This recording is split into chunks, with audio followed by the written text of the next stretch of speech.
IB Nation, what's going on? Welcome to Notre Dame Recruiting Hour. Just kidding. We had a little bit of an audible. We obviously yesterday, Brian, we had a little bit of Super Bowl fun, but So messed amidst up.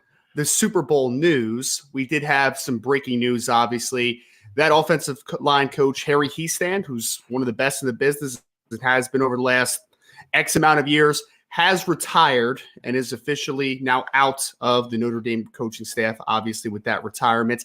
So we had to call a little bit of an audible, right? Yeah. Usually we do the Monday recruiting show. We're going to flex that one till Friday. So we'll be able to end the week that way, which will, of course, move the Friday free-for-all mailbag up to Thursday because, of course, this is massive news for the Notre Dame program. All Notre Dame fans want to talk about it, obviously. So I guess, Brian, a good way to kick it off here is just how we got here a little bit. The latest with Harry Hiestand retiring. I mean, this basically comes down to Tommy Rees leaving.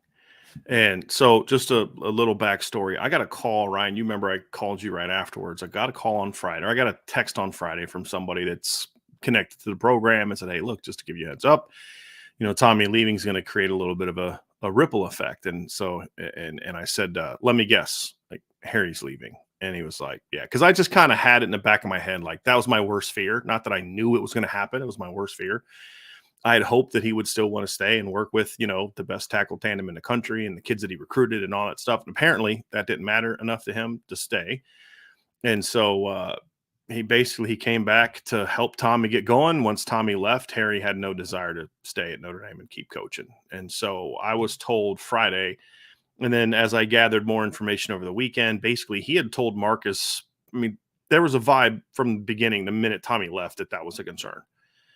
And he told Marcus, I believe Wednesday, is what I was told. He told Marcus on Wednesday that he was going to leave. They tried to convince him to stay, and it wasn't happening. And so I think one of the questions that people have, Ryan, is, okay, well, was he part of the coordinator interviews, and what's this going to mean for Andy Ludwig and all those kind of things. So I don't have a 100% fact on what was said, but I do know that Marcus Freeman knew that Harry wasn't coming back before the coordinator hires began. I would assume that any coordinator with this grain of salt is going to ask about Harry Hiestand and working with Harry Hiestand. I'm again not 100% certain that this happened, but I feel confident in saying that Marcus, that the offensive coordinators, including Andy Ludwig, were not unaware that this was probably going to happen.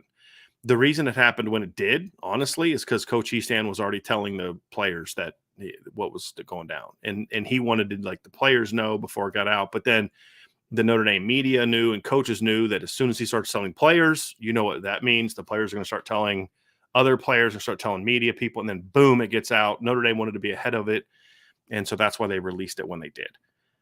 It, I think, helped them a little bit. That was a little bit drowned out by the Super Bowl, but I knew that this was going to last beyond the Super Bowl, so we decided to call the audible and discuss it today. I mean, before we get obviously into the specifics over it, Brian, and obviously the impact of it, is that not the most Harry Hiestand thing of all time, though, to not want to be the center of attention and just get out during the Super Bowl? Like, I was just like, that is the timing I expect, I don't think honestly. he had anything to do with that. I don't think that was like a him, but yes, it's a very, yeah.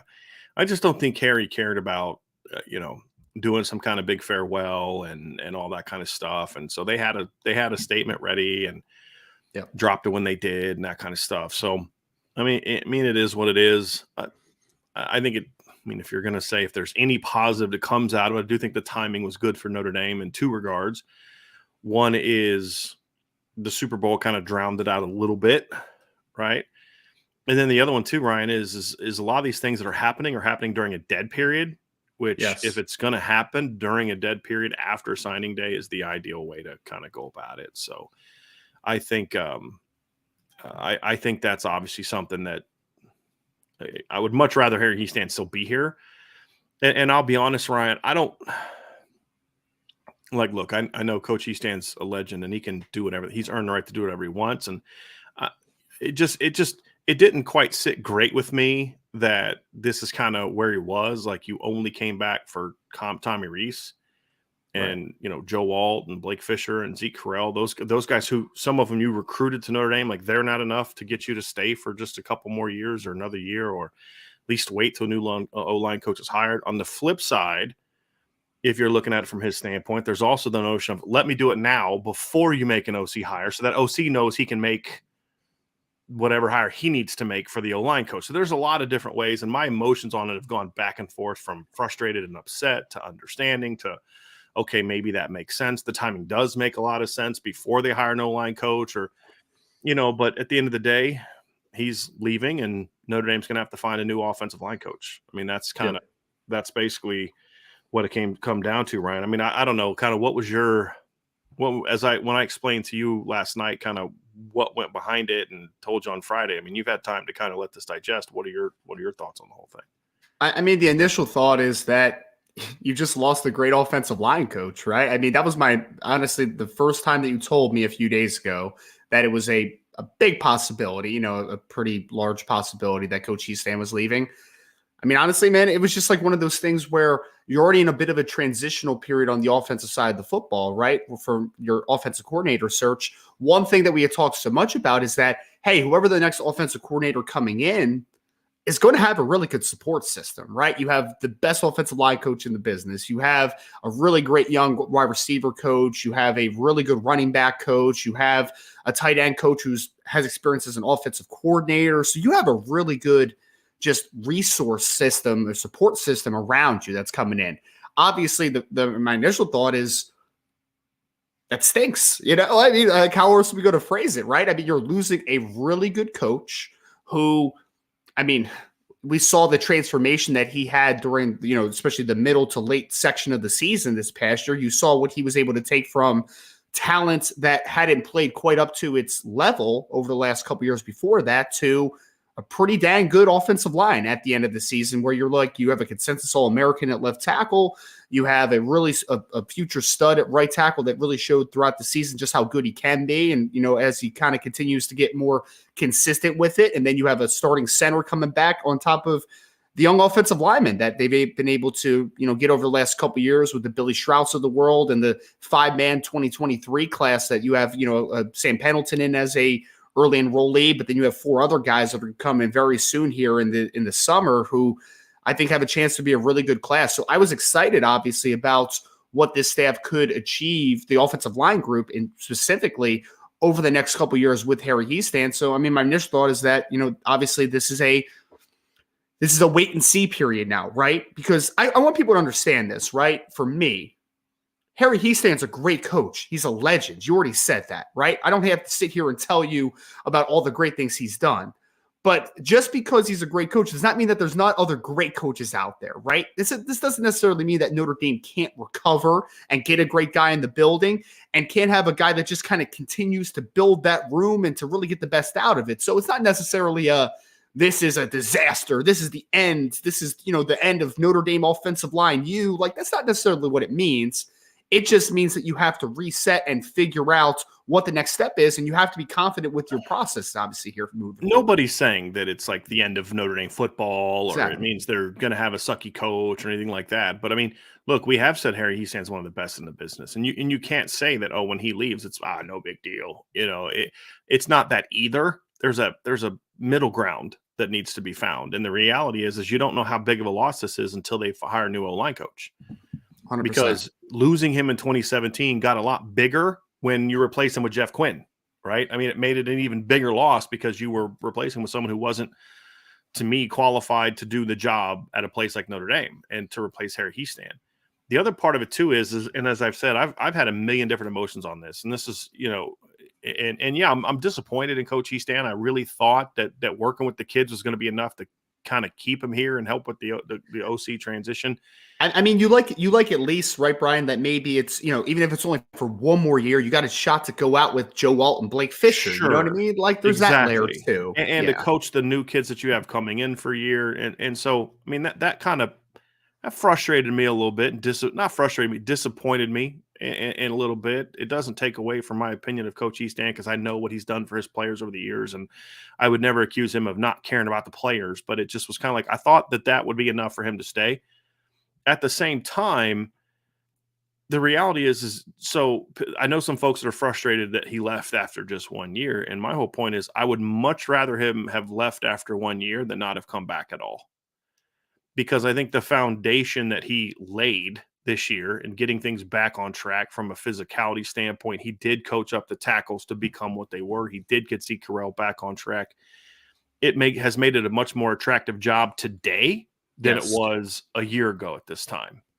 And that's important, right? And so, I mean, that's going to play a role in who takes the job as the offensive coordinator, who wants the job next as the offensive line coach. I mean, there's a lot of guys out there like, I'd like to coach Joe Fisher or Joe Alt and Blake Fisher. 100%. I'd like to coach Billy Shrout. I'd like to coach Ty Chan. I'd like to coach Emil Wagner. I'd like to coach Charles Jagasaw. I'd like to coach Sam Pendleton and Sullivan Absher and Joe Wadding. And I mean, I could go down the long list of guys that there's a lot of coaches that want to list. And look, when Harry left in 2017, there's some big name guys up for the job. NFL guys, the guy who Chip Long wanted, Joe Gilbert, ended up not getting the job, even though the players liked him a bunch. And so what does he do? He goes to Tampa Bay and, wins the Super Bowl with the Buccaneers, right? And Bob Bostad interviewed for the job, who at the time was 2 years removed from coaching in the NFL. He was, I think, 6 years removed from coaching at Wisconsin and putting up some great offenses at Wisconsin. And obviously Justin Fry, who is now the offensive line coach at Ohio State. So it'll be an attractive job again. But at the end of the day, Ryan, a lot of this is going to depend on the offensive coordinator hire. And I think that's kind of part of this too, is there's going to be a lot of people bringing up names, and we'll address some of the names in the mailbag. We're not going to spend a lot of time on the names because at the end of the day, the names mean nothing until you have a new offensive coordinator. And we'll talk a little bit more about that later, Ryan. But, so what does this mean for Notre Dame? I think this puts a lot of pressure on Marcus Freeman to go out and make the right hires, because you have got to, I'll say this, I'll just come out and say it, Ryan. This puts a lot more, I'm going to say, pressure. It makes landing Andy Ludwig that much more important. They have to get Andy Ludwig, in my opinion. Yeah, because you had a lot of coaches kind of that reached out to Marcus Freeman about the offensive coordinator job. It's known now that Andy Ludwig is the guy that they zeroed in on. So now some of those guys that reached out before are going to be like, well, I wasn't your number one choice, and I'm not doing that. So your pool is going to be a little smaller if he doesn't get it. So I do think it puts a lot of pressure on, you've got to get Andy Ludwig. The good news is that Harry leaving doesn't change anything for Andy Ludwig from what he knew during the visit, from everything that I know. Again, I'm not saying that with 100% certainty, but I am confident in saying that Andy Ludwig left this campus knowing that Harry Hiestand was going to be the offensive line coach. Now, maybe he views that as a good thing. Maybe he views that as a negative. I don't know the answer to that. I do think what that means is Andy Ludwig has an opportunity to say, I want to bring in an offensive line coach that I know and that I've worked with. It's not that he doesn't have respect for Harry Hiestand. Everyone in the coaching world has respect for Harry Hiestand, but there's still I would rather, so Harry Hiestand's thing is he didn't want to work with a new offensive coordinator, whoever it was going to be. He didn't want to have to get to know somebody new, their style, how they wanted to do things. He has a way that he wants to do things. And he knew that Tommy Rees is going to let him do it the way he wanted to do it. Right. A new offensive coordinator that he doesn't know probably won't. So if Tommy Rees stayed, if Chip Long was hired as the offensive coordinator, I'm 99.9999% certain Harry Hiestand stays.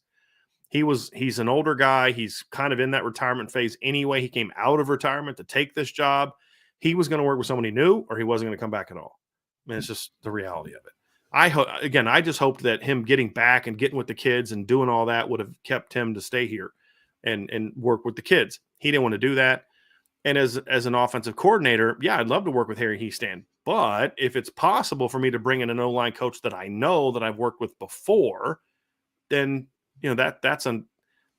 that's obviously something that you want to hear as well, or you maybe want to do as well. So if in some regards, hey, it would have been great to work with Harry, but it will be nice to bring in somebody that knows my offense and can help me install it for everybody else. And there's no better foundation to install your offense than with the quarterbacks and the offensive line. Andy Ludwig is going to coach the quarterbacks, and now he has a chance to bring in somebody that's going to coach the offensive line. I know the names get thrown around. I don't think we shouldn't just assume that it's going to be Joe Harding, who's the current offensive line coach. He's been there 8-9 years? 9 years. He may love it there. Now, he's a Toledo guy. He's from Maumee, Ohio. He played at Toledo. He coached at Missouri under Gary Pinkel. He's a Midwestern guy, but he's been at Utah 9 years. He may love it there. He's been with 2 coordinators. I don't know the answer to that. But what I can tell you is we do know that Andy Ludwig is. So if someone's telling you they know who the next guy is going to be, they don't, because the new offensive coordinator is going to make that decision. And so since Andy Ludwig has not accepted the job yet, then you can't know who the offensive line coach is going to be. Maybe it's Chris Watt. Maybe Chris Watt gets promoted. And I think he was impacted in a big way from this too, and we'll discuss that next, the impact on Chris Watt. But the reality is Marcus Freeman now has to absolutely hit a home run with his offensive coordinator hire. Has to. Because the talent will only attract other coaches so much. I'll say this. Like, I've talked with several coaches during this offseason about this job, and whenever you talk about like the OC, they always say, well, who's this guy going to be? Who's that guy going to be? Because other coaches know that I want to be surrounded by other good coaches. Yep. And so if you're able to bring in a veteran, proven coach with a name and a reputation, and I've talked to several coaches, and this is kind of where the conversations came from, was reaching out to people that I know in the coaching world who, hey, what are your thoughts on Andy Ludwig? People that have met him speak the world of him. People who haven't met him speak the world of him, because they're like, this guy he's a pro's pro, right? And he's not a guy that's out there, looking to parlay every next job into that head coaching job. He's a guy that just loves coaching kids, loves calling plays, loves teaching and doing all that kind of stuff. And he's moved around a lot, and he's had success everywhere he's gone. And he's a very well-respected name.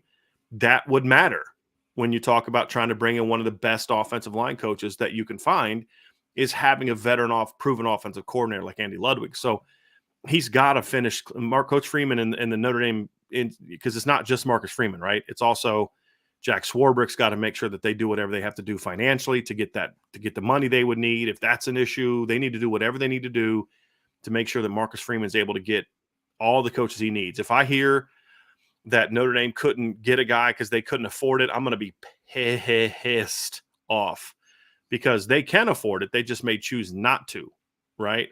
And as we've talked before, Ryan, you don't want to pay players, that's fine. You don't want to get into the NIL bidding war, that's fine. But you darn sure better make sure that the billions that you're raising every year is being invested into things that aren't ethical things against what you believe in, which is making sure that you are putting the absolute best coaching staff that you can on the field. And there's no excuse not to hire the best because you can't afford it, because now you're hurting the players. If you're willing to go cheap on, well, we can't afford to get this guy from so-and-so place. Okay, well, so what you're saying is you'd rather pinch pennies than do what you need to do to spend money to do what's right by the kids that are currently on your team? No, that's BS. That's not the Notre Dame way, right? You don't do that in your facilities. You're not constantly pinching pennies to make, to have a bunch of mediocre buildings on campus, right? So you should be doing the same thing here, and I hope that Notre Dame does that.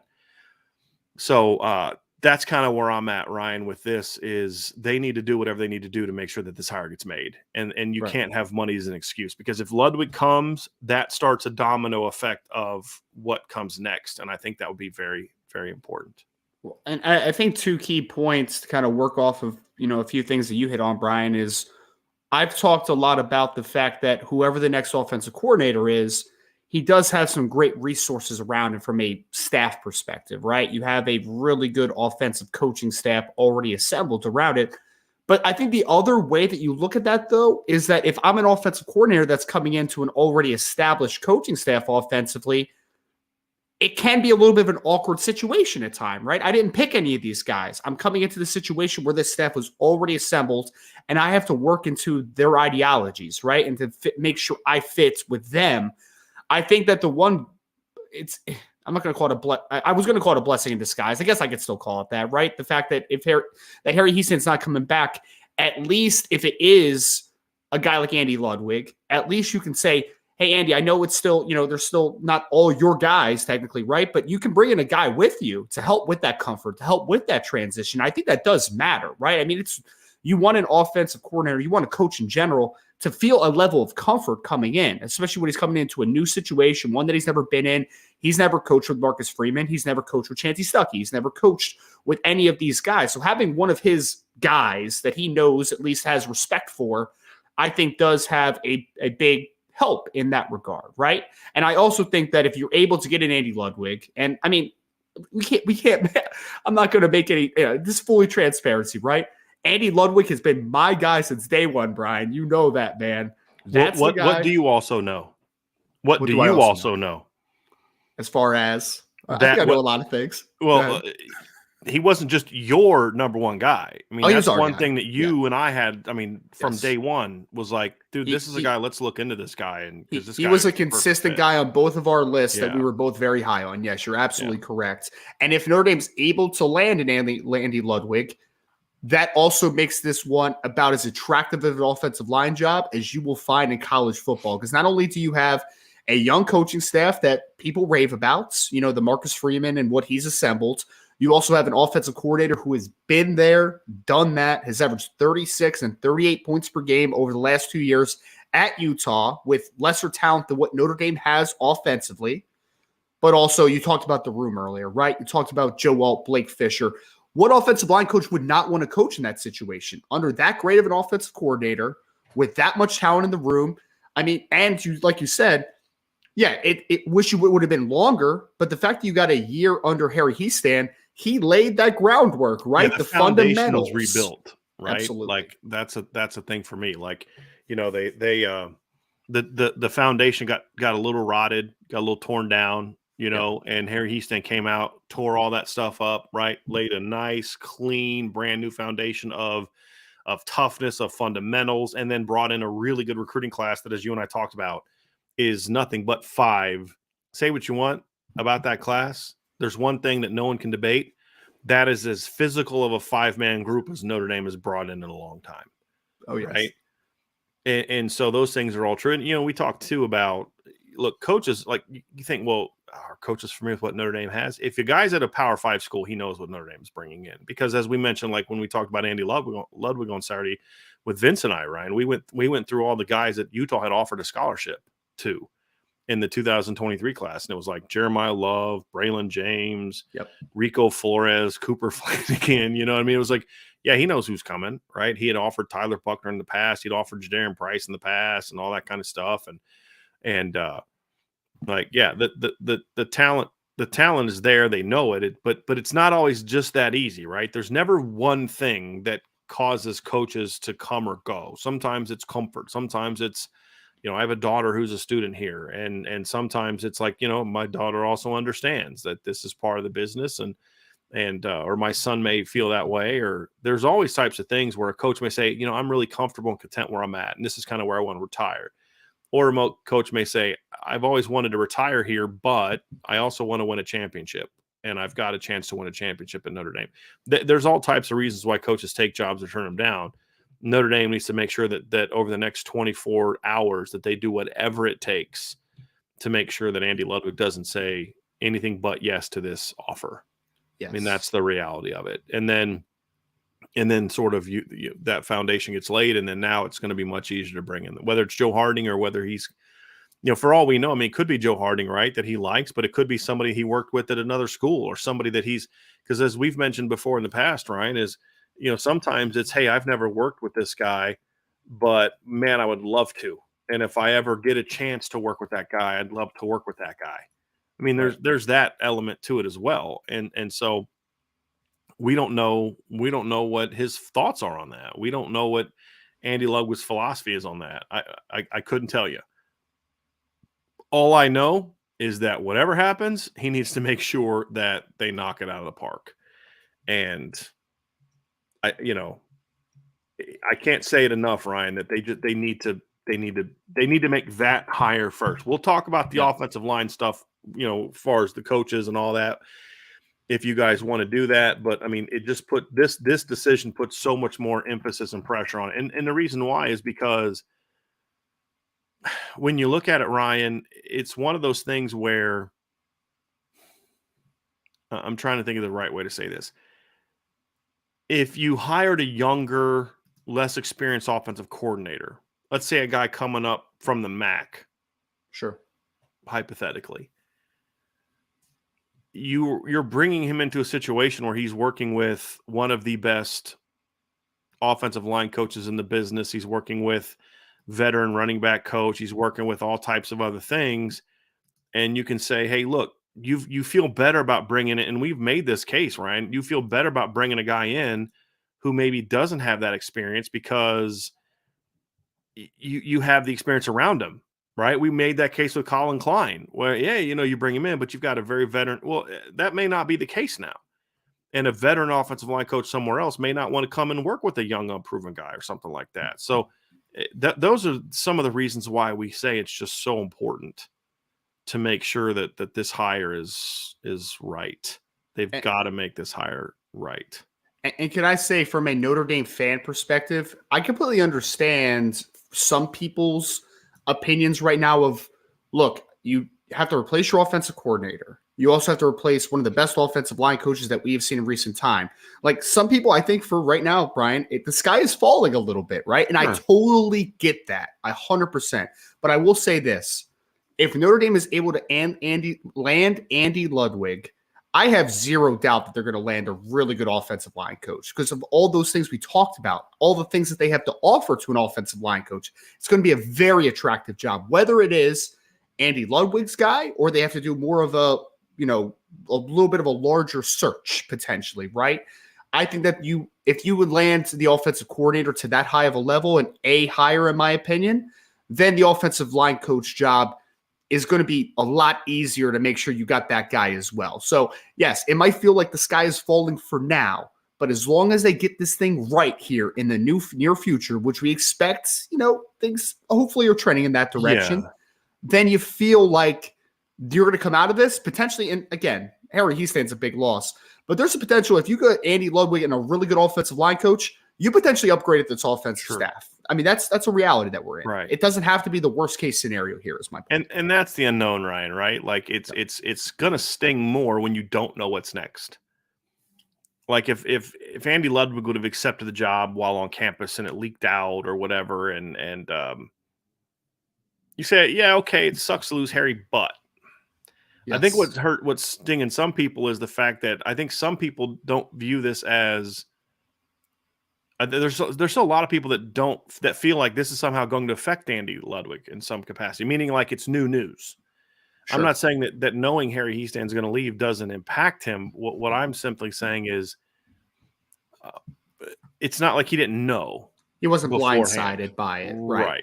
Right. And I think that part's important. I think that blindside thing can be a little bit of a, oh boy, like that can sting a little bit, right? Well, yeah, I mean, because if you're selling me as a potential part of your staff, right, and you're telling me all these great things you have, and Harry Hiestand, he's a great resource, and then you're getting to listen to decision making, your decision making process is ending, and then all of a sudden Harry Hiestand's gone. That's like, whoa, man, that wasn't what you told me a couple of days ago. Like, why wasn't I more on the forefront of this decision being made? Because this didn't just sneak up on Marcus Freeman, to your point, right, Brian? This was something that they've been dealing about with several days before that decision came out, obviously. And that's my point. I want to make sure that people understand that this is not something that that they didn't see coming. That's my whole thing. They knew this was coming. They were prepared for this, and it doesn't mean that it doesn't make it any easier to deal with. It just means that they were prepared for it. I'm pretty sure that people knew this didn't catch anybody off guard. This had been kind of brewing for a little bit. So that was kind of the main reason I wanted to get that part out there, was just to kind of make sure people understood that, okay, this is something that they saw coming, and we'll go from there. So I did want to make sure clear too, remind people again that jumped in late. We can talk about names if y'all want to talk about them. We'll do it in the mailbag. But the reality is I've been told very clearly by two very close sources today that the new OC is going to have a big role in who the new offensive line coach is. And so we'll have to find out kind of from that who that is before we start diving too much into who the O-line coach is going to be. I don't have no problem bringing up names if y'all want to talk about them in the mailbag, but we're not going to spend a lot of time on them in this part of it, right?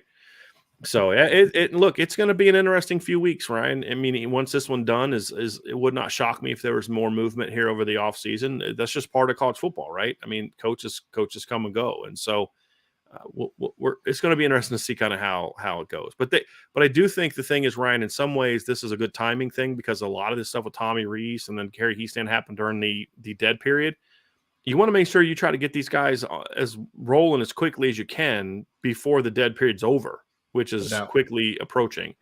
So that's going to be a big part of this too, is making sure that that you have those pieces in place before. You don't want to take too long to get this thing rocking and rolling. I mean, because to your point, Brian, although they're in a dead period, I mean, like Andrew Sprague, who is the very talented offensive tackle out of Missouri, for instance, right? And someone said this on the board, and it's a fair point. It's like, that's a little bit of an odd, like offer, right? Like Marcus Freeman extends the offer, obviously, but it's like, you don't have an offensive coordinator, you don't have an offensive line coach right now, Like if I'm Andrew Sprague, I'm looking at him like, Notre Dame, that's fantastic, But then you're like, but who's going to coach me, right? If I pick Notre Dame ultimately, right? I just thought that was such a great, like, Marcus Freeman thing to do. I am completely reading into this, Ryan, like 1,000% reading into this. Yep. I have no evidence that this is true or not, but I kind of feel like that was Marcus Freeman's way of saying, this is fine. I'm here. The show must go on. Yeah. Yes, and we will rock and roll. And I thought it was maybe like you could get into the conspiracy stuff. Well, it was a guy that some of the staff liked, or maybe Chad and Marcus liked, but Harry didn't like. That's why they didn't offer him, or maybe Tommy didn't like him, but Marcus did, or whatever the case may be. Who knows? I don't know about those things, but what I do feel like it was not a coincidence that the morning after Harry leaves, Marcus Freeman offers a kid a scholarship at offensive line. And it's kind of like, what have I always told y'all? I am the face of this team, right? Like Michael Campbell just said, I am the lead recruiter for these kids, right? Well, Harry Hiestand doesn't like anybody else meddling in his business, right? Well, Marcus Freeman's going to say, okay, well, he's not here anymore. I'm not saying this in a negative way. I've been told Marcus Freeman has a great deal of respect for Harry Hiestand in that regard, but it's just more of, we're fine. You know what I mean? And he's a really talented kid. Yes. I'm actually a tad surprised he hadn't been offered before, to be honest with you. Because they've been out multiple times to see him before the dead period and everything too. It was a little weird because he's a Missouri kid, Midwest kid. I mean, all the Midwestern powers are offered him already. The Michigans of the world, the Wisconsins, like that. It does seem like a Notre Dame type of offer. It does, which I mean, and he's a consensus 4-star for all you recruiting, people out there. The guys that love all the stars. He's a consensus 4-star. Top 150 by multiple platforms, like really good. I mean, 6'8", 270 pounds. Like there's a lot to like about Andrew Sprague, no doubt about it. Yeah, it was an interesting move, but I also one that I really liked. I thought it was like, okay, yeah, that's not a coincidence that Marcus Freeman is throwing an offer out to offensive lineman the day after Harry leaves. It's not a coincidence at all. So, Ryan, as we kind of get into this, we've talked about what this means for Notre Dame. Obviously, it's a blow, right? But this is what happens with offense. If your program's really working, these things happen more often than not. If your program's really rolling, you're going to have coaches getting poached from your staff. Yep. You've got to be able to show the ability that you can go out there and replace them and keep this thing rolling and then take it to another level. And that's the task that's in front of Marcus Freeman. Look, the other part of this too, Ryan, is this is sort of the last – previous, I will never call Harry Hiestand a Brian Kelly guy, ever, because he's not. They weren't too fond of each other. I'll just leave it at that. But it is sort of the last aspect of that previous, at least on the field, of the previous era. It's now all completely gone, right? With Tommy Rees and Harry Hiestand leaving, and at least in regard to the on-field product. I mean, this is going to be Marcus Freeman's thing as long as he's allowed to make the hire. And as far as I know, he's the one driving the bus on these hires. And so to me, look, there's some off the field guys that have been around for a while that I wish they would leave and get other jobs. I'm not going to lie to you, but okay, it is what it is. They're still around, but the on-field product matters more. And this is now going to have his fingerprints all over it. And so there's no more. We got asked a question a week ago.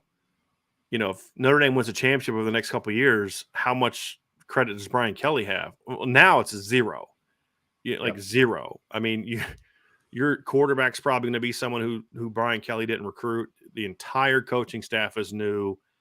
It's going to be zero. But also, if you don't win, you can't blame Brian Kelly either, right? 100%. I mean, not completely. There's some things he didn't do well enough, but you needed to go out there and make sure that you brought in the coaches you needed to take that program to the next step. That's what he was hired to do. And learned a lot of lessons in year one, did Marcus Freeman. Now he's got a chance to kind of do this exactly how he wants it. And here's what I can promise you next year. You won't have an offensive line coach who has people floating things to other folks about how, well, Marcus Freeman doesn't have this job if it's not for so-and-so. And he has full autonomy, can do whatever he wants and hire whoever he wants, that kind of stuff, which just kind of drove me nuts, to be completely honest with you. And I understand why those people were releasing that. It was to build up a certain reputation, but at the same time, it was unnecessary and detrimental in some regards. It created sort of okay, what is the real power structure here? That's not an issue anymore. And so in some ways, I think those things are positives. And I'm not saying Tom Reese was the one doing that, because he wasn't. I'm just saying there was elements within the program that wanted to push that narrative out to the media, and it was not for the betterment of the entire program. I'll just leave it at that. Sure. So yeah, that's kind of where we are right now. So Marcus Freeman now has to hire a new offensive line coach as well as a new offensive coordinator. And so I do expect something to happen in the next 24 to 48 hours with the offensive coordinator situation, meaning we're going to hear one or two things for the next 24 to 48 hours. Either A, Andy Lowe is taking the job, or B, someone else is coming in. Now, if we go 3, 4, 5 days and we hear nothing, meaning nothing about Ludwig or nothing about a new coach coming in, that means Notre Dame doesn't want it out there that he's coming, most likely. And he's got to go through, background checks and all that other nonsense that Notre Dame does. So that actually would be a little bit of a positive, right? So I do expect us to hear something one way or the other, meaning, and it's going to be, like I said, it's either Ludwig took the job, or B, so-and-so is coming in to interview on Wednesday. That's going to tell us something too. And that's not happening right now. I don't know of anyone slated to come in at this point in time, but that could change like that. So we'll get to it. And then of course, that's when we'll really heat up on the offensive line stuff, is when that'll really heat up. So yeah. And people trying to start crap in the chat about you're trying to read hints, just stop. All right. Just chill. Okay. Cause some people are going to actually think you're serious. I hope you're not serious, but some people are going to take you serious. So just don't be that guy, please. So Ryan, that's the latest the offensive line coach, and then we've also kind of given the latest on the offensive coordinator hire. I think that's an interesting aspect of this too, is how these two things kind of are going to happen hand in hand now. Which a week ago today, I had no idea that would be the case. Right? Back in my mind, it was a fear when Tommy Reese left. Okay, this Harry Hiestand came back, but you kind of, the longer it went and you didn't hear anything, the better you felt. Then on Friday, when you heard that, you're like, man. That's, yeah. Offense is going to have a complete new identity, man. I mean, when you think about it, right, Brian? Like, you think about offensive coordinator obviously has his imprint, his offense, how he wants to structurally do things, right? But also the offensive line is kind of how Notre Dame has been thought of over the years, right? Offensive line, it's one thing that you can always kind of depend on for the better part of the last 20 years, was that Notre Dame was going to have a really good offensive line product for the most part, right? So right. The offensive identity is about to be completely unique, and that could be great. That could be a tough transition, but I think that if Notre Dame makes the right hires, and I think that that's one thing that we've heard consistently, not even from just general sources, but also the recruits that I've talked to about a couple of the transitions that they're having for the coaching staff. People trust what Marcus Freeman is building here. There is a deep trust, I believe, especially for the newer recruits that are coming on, right? They believe. Well, you've heard that from talking to the offensive line recruits since Harry announces it. What do you hear from all of them when you talk to them? I trust Coach Freeman. I trust Coach Freeman. I trust Coach Freeman. Yep. But Ryan, go ahead. I was just going to say, and that was consistent with the Tommy Reese news, obviously, that broke out with that's more of the, just general offensive recruits, right? But I mean, to your point, you talk to some of the offensive line. Said that to On3 the other day, right? He said to Chad Simmons, like, look, I was close with Coach Reese, and he didn't say anything negative about Coach Reese at all. This wasn't a shot at Coach Reese. It was just like, but I believe what Coach Freeman is building, and it's more about Notre Dame than it is about one particular coach. And if you are going to say it's about one coach, it's not Harry Hiestand, it's not Tommy Reese, it's not Al Washington, it's not even Mike Mickens, it's Marcus Freeman, right? Yes. Now, here's the thing, though, Ryan, and here's the interesting aspect of it. He's now got to go out and prove the reasons why you have that faith in him. And I think that's also why these hires are important. If you see regression from what your coaching staff was from one year to the next, that's a bad sign. Now, it's not a end-all, be-all, because he's just going into his second year. He's got to prove some things on the field to the coaching world as well. But it would be a bad sign. And so he's got to say, hey, look, I don't want to hear all this stuff about this, that, and the other thing, right? We're going to be fine. We're Notre Dame. I got this, right? And there's a reason you need to have that faith in me. Yep. And if he can do that, then that'll continue. But it is show me mode. He's getting the benefit of the doubt right now, Ryan, for sure, from people. But now he's got to show why that benefit of the doubt is being given. Well, trust is built on actions, not on words, right? I mean, there's a reason that when you married your significant other, you made a vow to them about all the things that you would do for them, right? But at the end of the day, you need to back that up, right? Like they only care about what the initial conversation is. From there, it's about, okay, well, you promised me this. You told me this was this way. Show me season, right? And I think that's kind of what we've seen uttered. You know, the thing that Chad Simmons posted about CJ Carr, it was very consistent with what we had posted, you know, right after Tommy Reese had left. Right. Like we're almost word for word is that as long as they make the good hire, CJ trusts Marcus Freeman to make the best decisions for this program, right? He trusts him to get the guy in the building that can help them win a national championship. That trust is there. Talk to an offensive lineman in the 2023 class, to his parent more specifically, that said the exact same thing. It stunk that you heard the news about Harry Hiestand, but at the end of the day, they trust Marcus Freeman 100% to do what's best for this program to get to all the goals that they have established together, right? So, yeah, you're 100% on point that the trust is there, but in order to keep the trust, actions need to follow the words. And I think that's the next step, obviously, for Marcus Freeman. So, Ryan, I think a couple other things real quick. Obviously, relating to coaching news, Notre Dame did make a hire this weekend that I thought it did not get a ton of attention and discussion. Super Bowl's coming up. It broke on a Saturday.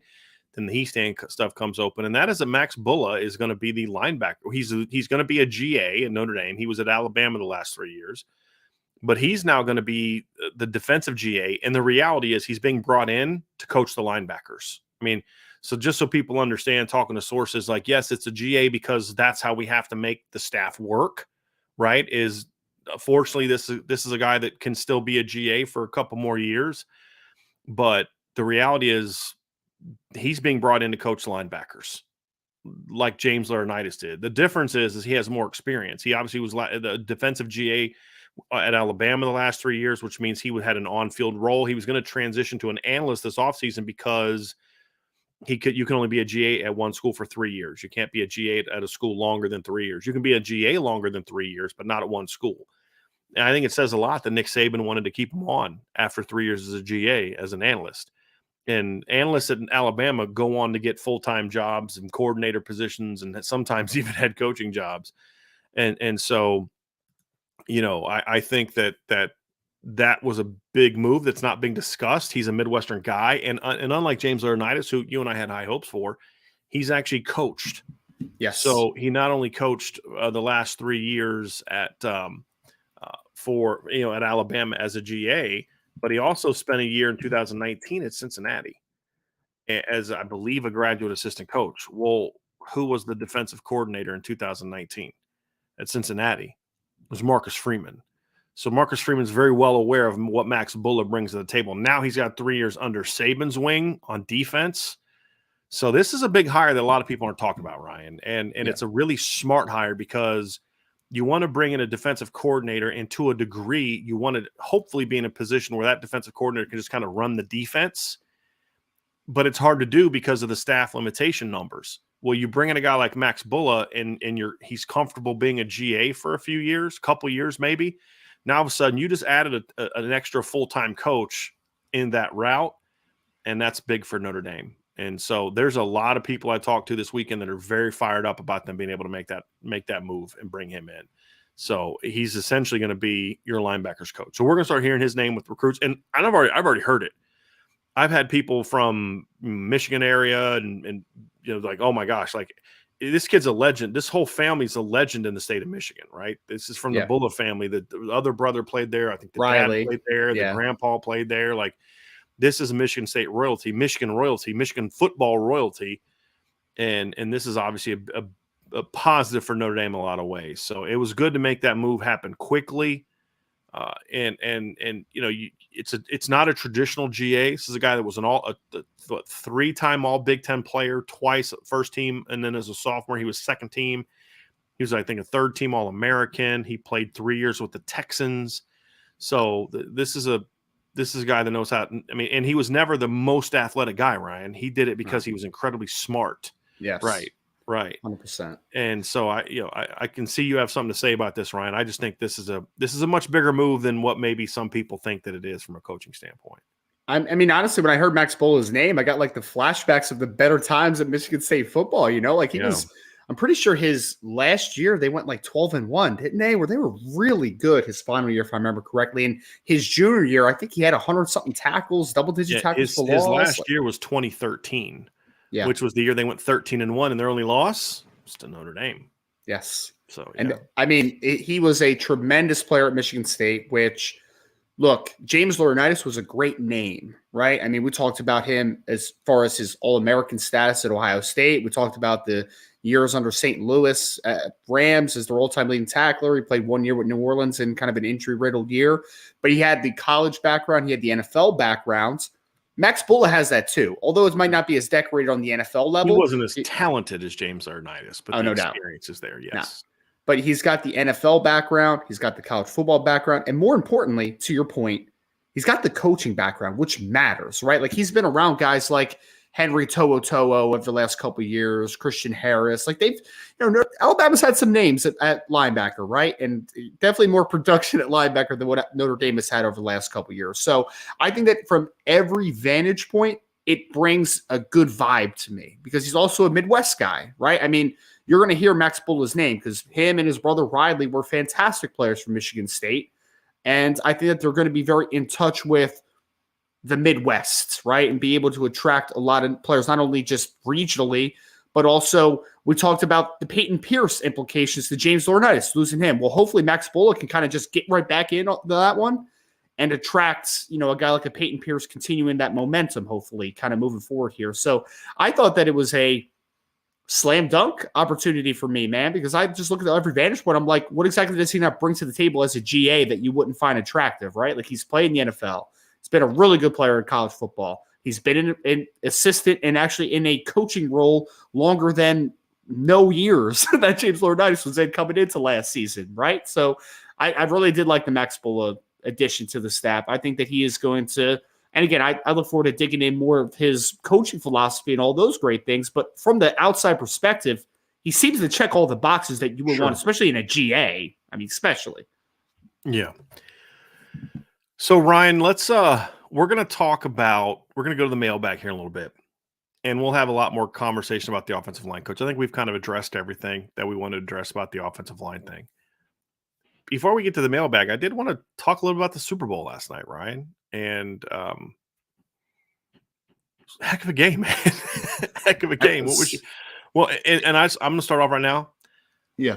Please don't talk to me about how you don't call a penalty in that situation, because a penalty is a penalty, whether it's the first quarter, the fourth quarter, game one, or the Super Bowl. If it's a penalty, if it's something that you're doing to gain an advantage, then that's a penalty. And I know a lot of defensive people don't want to hear this, and you probably, I'm guessing, don't want to hear this. But if you tug a guy's jersey when he's trying to break away from you, that's holding. I mean, it's literally the very definition of holding. And the guy even admitted after the game that he held the guy. He did. He was a great sport. James Bradbury was a great sport in that situation. My only pushback, Brian, would be, because you're right. Is it holding? It's holding, yes. Not arguing that. My argument is that there was a much more blatant one early in the game, and the officials chose to not call it. I just want consistency. That's all I want. I didn't think it was a very well officiated game. Yes, I did. I agree.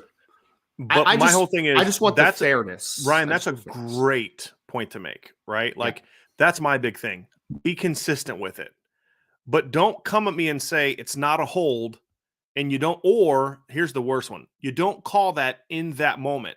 That's actually the absolute moment you should call that game. that penalty is in a situation like that.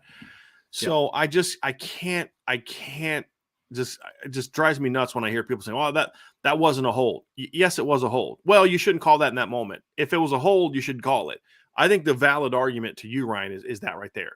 Like they were like, how many times did I see Eagles offensive linemen moving before the snap, and then it would entice the KC guys offsides, and then they'd get called for offsides? We could have a whole podcast about the false start stuff because apparently, Brian, there's some loophole that allows this to happen. It's like something with like what Greg Olson was saying or something like that. Or it was something that was even talked about a couple of weeks ago. I forget who the offensive line guru is that said it, but there's something with like your kick slide leg that can start the motion before the snap or some weird conversation. But I mean, back to the original point, that was my whole thing, Brian. You can't call it right then if you didn't call it earlier in the football game, man. I just want consistency. Right. Just want consistency. It's almost like they were like, we're going to let it all we're just going to let them play all game until the biggest moment of the game. They decided to make that call. No, I don't man, think they were letting them play the whole game. I think it was just that they were just not good. And but even though this is as good as officiating has ever been in the NFL, like I don't know what it was like in the regular season, but I only watch playoff games, and if that's it's not the best it's ever been unless it only got bad in the postseason. There were some questionable replay decisions and some of that stuff, but it's just like the NFL has made the rules so subjective that it's just almost like impossible. What a catch is. What a false start is or isn't. You know what I mean? Like it's just so dumb. It's like you can't move before the snap. Simple as that. Like, how many more rules are you going to give that are offensive friendly? Now you got to let the offensive lineman get a head start as well. Like, I don't even know. I've never heard of that before. It's just so stupid. I heard that one. And the other new one too, Brian, is, when offensive linemen do the snatch trap where basically they throw the defensive line's momentum to the ground. They jump on top of them. They call that a snatch trap.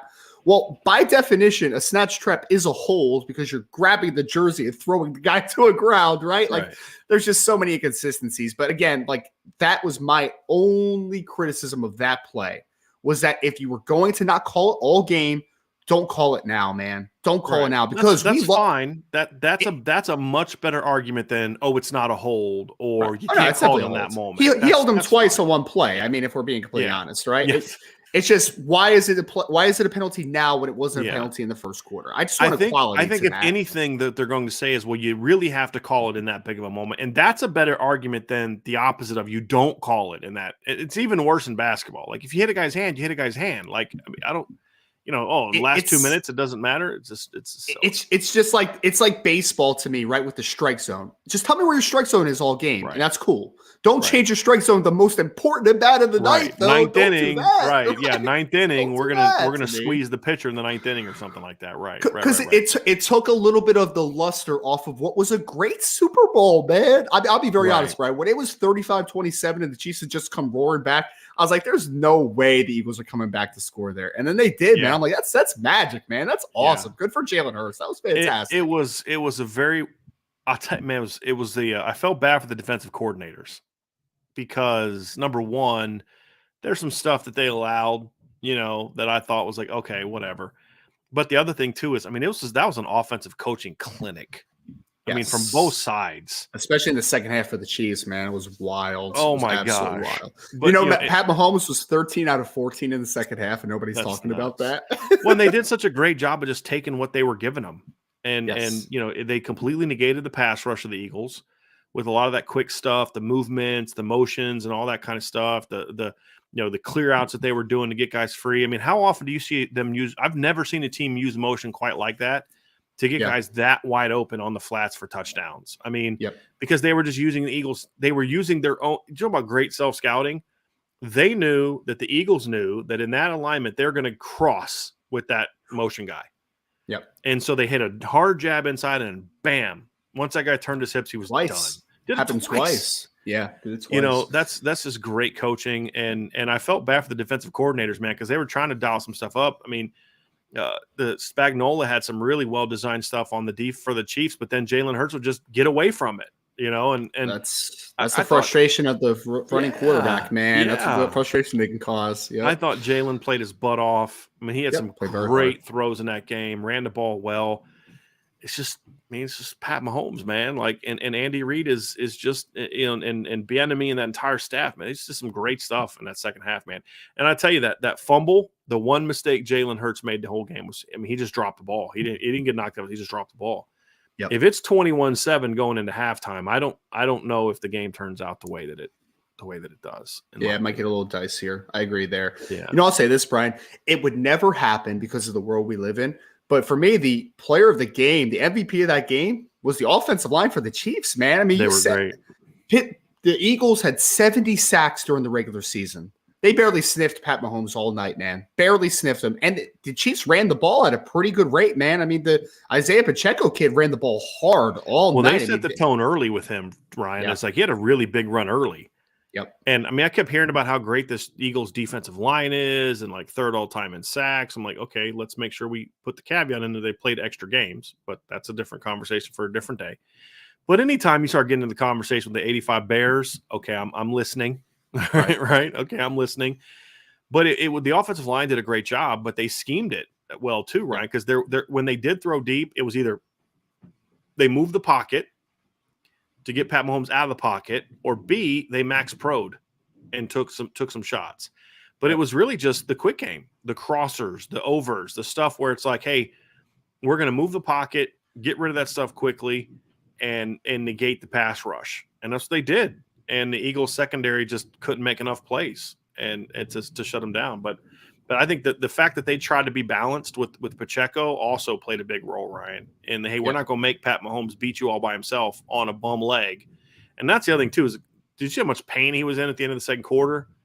Like that guy's just, that guy solidified his greatness on last night, buddy. Can we give a little golf clap to the team doctors for the Chiefs, for man? Real. He came out of the halftime like nothing looked. Yeah. He looked fine. I was like, oh. I'm gonna tell you something right now, y'all. You all have no clue how much pain Patrick Mahomes is in right now.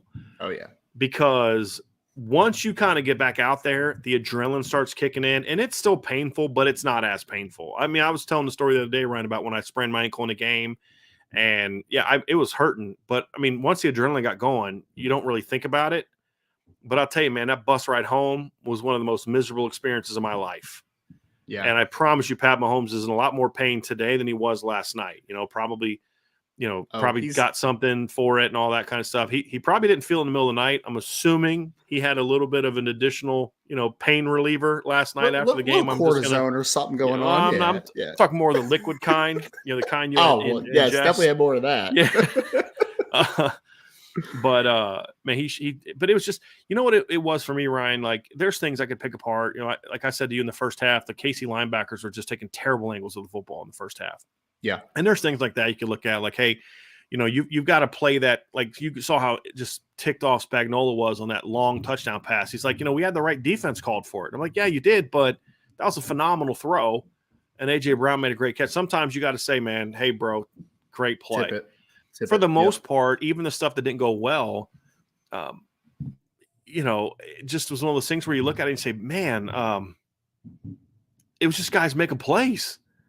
And you get excited about that. You just good football. I like good football. And that's part of why I don't like watching the NFL regular season, because I don't often enjoy it. But, man, that was just great coaching, hard playing. There was hits last night. Like, I was waiting on C.J. Johnson-Gardner to get kicked out after coming up and drilling Pacheco, because I'm just so used to college football. That's an ejection. You know what I mean? And it's like, but he did that against Pacheco too, man. And Pacheco runs hard, man. I was like, ooh. Yeah. I was like, okay, seeing a little defense tonight. Chauncey Gardner-Johnson also had an incredible open field tackle. I think it was like the last drive when they did drive down or whatever. But if Pacheco breaks this tackle, he is gone, man. Like, nobody was in a shouting's distance of him. And he made a great open field tackle. Chauncey Gardner-Johnson had a pretty nice game. Dude, man. I thought it was going to be a repeat of the Niners game. Remember how they put that away with that long run from the Williams guy? And I thought they were going to do it again last night. And I'll say this, it was McKinnon, Jerick McKinnon, right? Yep. What a smart move to go down at the 1. because the Eagles were letting them score. And my wife, she goes, why would they let them score? I said, because you're playing the odds. She goes, well, what if they stop them and block the kick? And I was like, they could do that. But the odds of them blocking a kick that short to the goal line is much, much lower than them getting the ball back with a minute 50 and going down and tying it and then sending it to overtime. For sure. Okay, sure. that makes sense. Yeah. But, I mean, we've seen it before where the Eagles let the Broncos score and Mike Shanahan and his staff kind of had a little bit of they made the decision to, we're just going to punch it in and trust our defense. And that's fine. But Kansas City had that strategy last night of don't score. And the Eagles going to let them score. And then to because it's always a risk to put a game in a kicker's hands, but they were so close. And then to kind of place it in the middle and, it was only a 27-yarder. Yeah, it was like 2 yards longer than a field goal. I mean, an old school extra point, right? And so it just was, again, good coaching all around. I thought that once Kansas City took the lead, Sirianni and his staff and his team showed me something to come right back down. I mean, you and I were on the phone talking Eagles had a run, it was nice. And then to go, like you said, right back down the field and score. Such a well-coached game, man. I thoroughly enjoyed it. I was a little surprised that Mahomes got the MVP, to be honest with you. I thought maybe they'd give it to Nick Bolton or something like that, who had some huge plays on defense in that game. And the reason I say that is if he doesn't make that scoop and score, I don't know what happens. And he made some big tackles of Jalen Hurts in space. He was about the only guy that could bring Jalen Hurts down in space last night was Nick Bolton. You're not wrong. Yeah, I also did love how Kansas City, I felt like the second half. So the first half, it was like Travis Kelce's the guy, right? Let's get the ball to Travis Kelce. He had especially the early first drive where they scored a touchdown. He had that long touchdown. Second half, I really thought the Eagles defense was like, all right, we're not going to let Travis Kelce hurt us. But they had a bunch of other guys step up. Like Juju Smith-Schuster didn't have any catches in the first half. He had 7 in the second half, right? Kadarius Toney had the touchdown, but also the long punt return, which was a big play, when obviously. has he ever done anything? Guy got cut by the Giants, right? And that's what I love about the Super Bowl. The greatest Super Bowls are always impacted by some dude you never heard of. And then Pacheco, who's an underrated football player, Jerick McKinnon had a couple nice plays. There were some underrated players in that game. I mean, Sky Moore had a touchdown. Some of the underrated guys on their team really stepped up in the second half. Well, and I thought both teams did a good job of negating the other team's stars. Part of the reason Kelce didn't get the ball as much, the Eagles did some things to start spying him a little bit more. I thought the Eagles did a great job of taking Chris Jones out of the game, with double teams running away from him, sucking him upfield, giving him hard outside pass lanes, and he would take them, and then they would just run. The fourth down draw call, I mean, it was a great call. I mean, it's just a great call because the Eagles, the Chiefs had they're thinking, okay, it's 4th and 5. You're not going to run the ball here. Yep. And they did. I mean, and it was gutsy too. I mean, it was a really gutsy call. So I thought it was a really, really well done game. The other thing I was going to bring up too, Ryan, was I'm trying to think of what the moment was. But yeah, I completely lost it. I'm trying to remember what the thing I was going to bring up is about the Chiefs. It'll come back to me here at some point in time.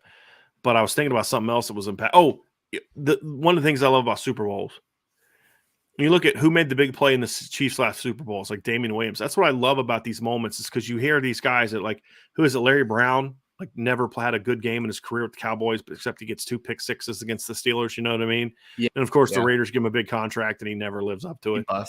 It's everybody's talking about Doug Williams last night, right? Smith, baby. Yeah. Well, that's what I was going to say. Everybody kept talking all week about Doug Williams and all that.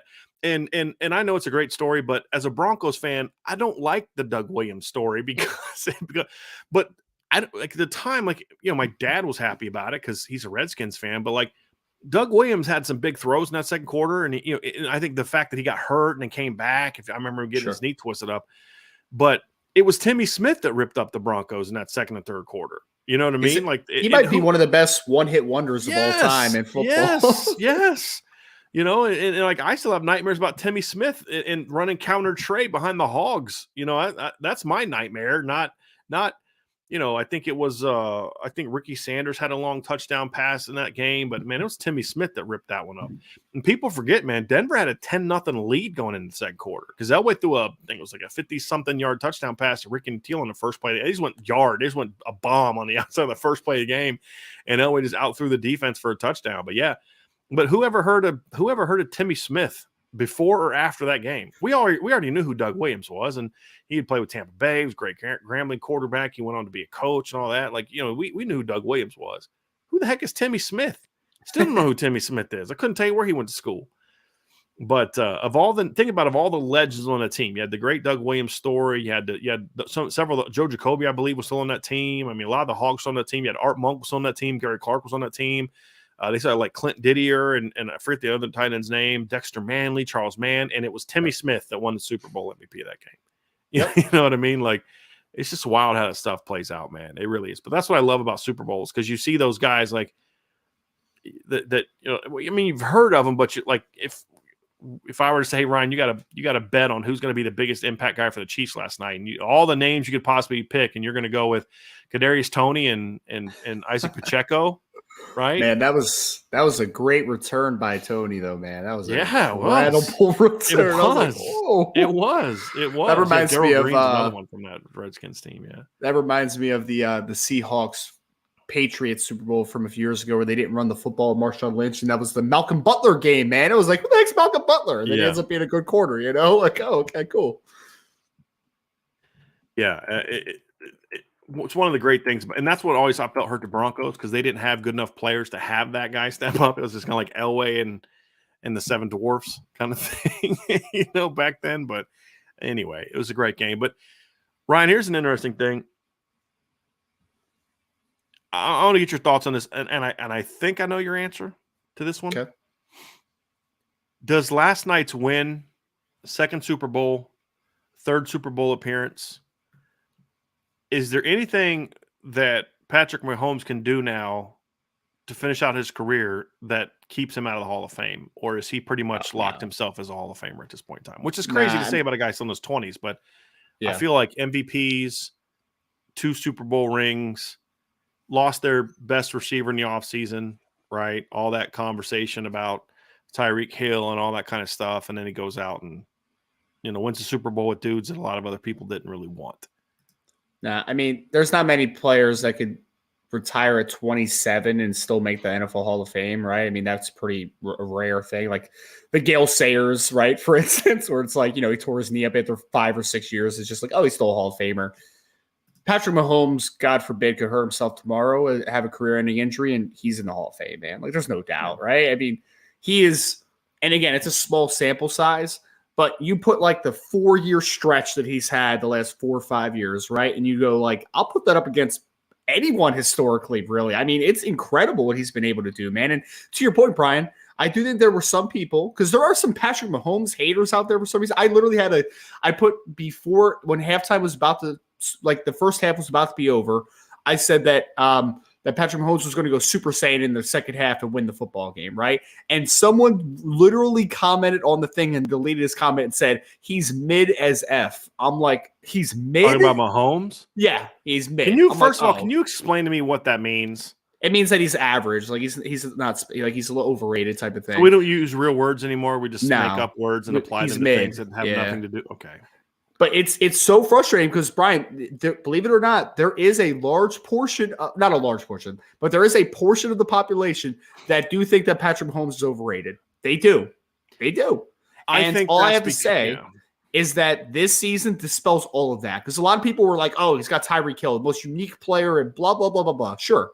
Well, he loses Tyreek Hill, has to change his game a little bit, right? I mean, his game is much more now, let's get the ball out of our hand a little quicker. We can't hold it and just throw, Hail Marys all the time. Like, can't do that type of stuff, right? With a Tyreek Hill. Like, Tyreek's down there somewhere. Like, that's not the game plan anymore. Juju Smith-Schuster's not that guy, obviously. Right. And I think that this season dispels he's the middle of the field, worked thing. the middle of the field, kind of, yes, exactly. And who are the great running backs he worked with? The first round draft pick, Clyde Edwards-Helaire, wasn't the guy doing that. I mean, he was throwing game-winning touchdown passes to Kadarius Toney, who was second, third round pick, but a guy that got cut by the Giants. You're talking about your running back was a 7th round draft pick out of Rutgers, right? Like, I understand people not liking Pat Mahomes. I think a lot of that has to do with his family surroundings, right? Than it does him. Yes. And I think part of it too is I think he is falling into the sort of the Tim Tebow, Tom Brady category of people don't like him because of how much he's talked about. You know, I think that's part of it too. But I just don't know how you can. Did they trade for Tony, or did the Giants cut him? I believe they traded and got Okay. very low compensation for Right. him, if I remember correctly. Okay. So basically kind of the same thing. Thanks, Jay Henry, for pointing that out. But that's my thing is, Ryan, is like, you can't dispute what he's done. Well, he's had Andy Reid to work with. Okay, who else did Andy Reid ever coach that has done anything close to what Pat Mahomes has done? Right. Well, he had Tyreek Hill. He didn't have Tyreek Hill this year, and he had one of his best seasons, right? That's the biggest indicator, and we talked about this before, I think, on this show, where things change very quickly when you give a quarterback that big contract, right? You're not able to put as much talent around them. That's just how it happens. You can't allocate money into as many different positions as you can as you give a quarterback the big money. You got huge success with Patrick Mahomes on a rookie deal, and then you had to give him big money, right? $40+ million a year. And that's going to make it a tough job to keep Tyreek Hill, for instance, right? But despite those challenges, the Chiefs have not taken a step back. They're just continuing to do what they do. And I think that is a big indicator that Pat Mahomes is that guy, man. Right. He is. Like, that. It's another big indicator of, like, yeah, he is that good. Right. We Are Not Marshall had a point. He goes, how many Super Bowls did Andy Reid win with those other quarterbacks? Right. 0. Right? He got there once, right? With Donovan. He got there once with Donovan. He went to like 4 straight NFC Championship games and got to 1 Super Bowl and lost. Yep. And played hard. I mean, it was a good game. Yeah, it was a good game. Yeah.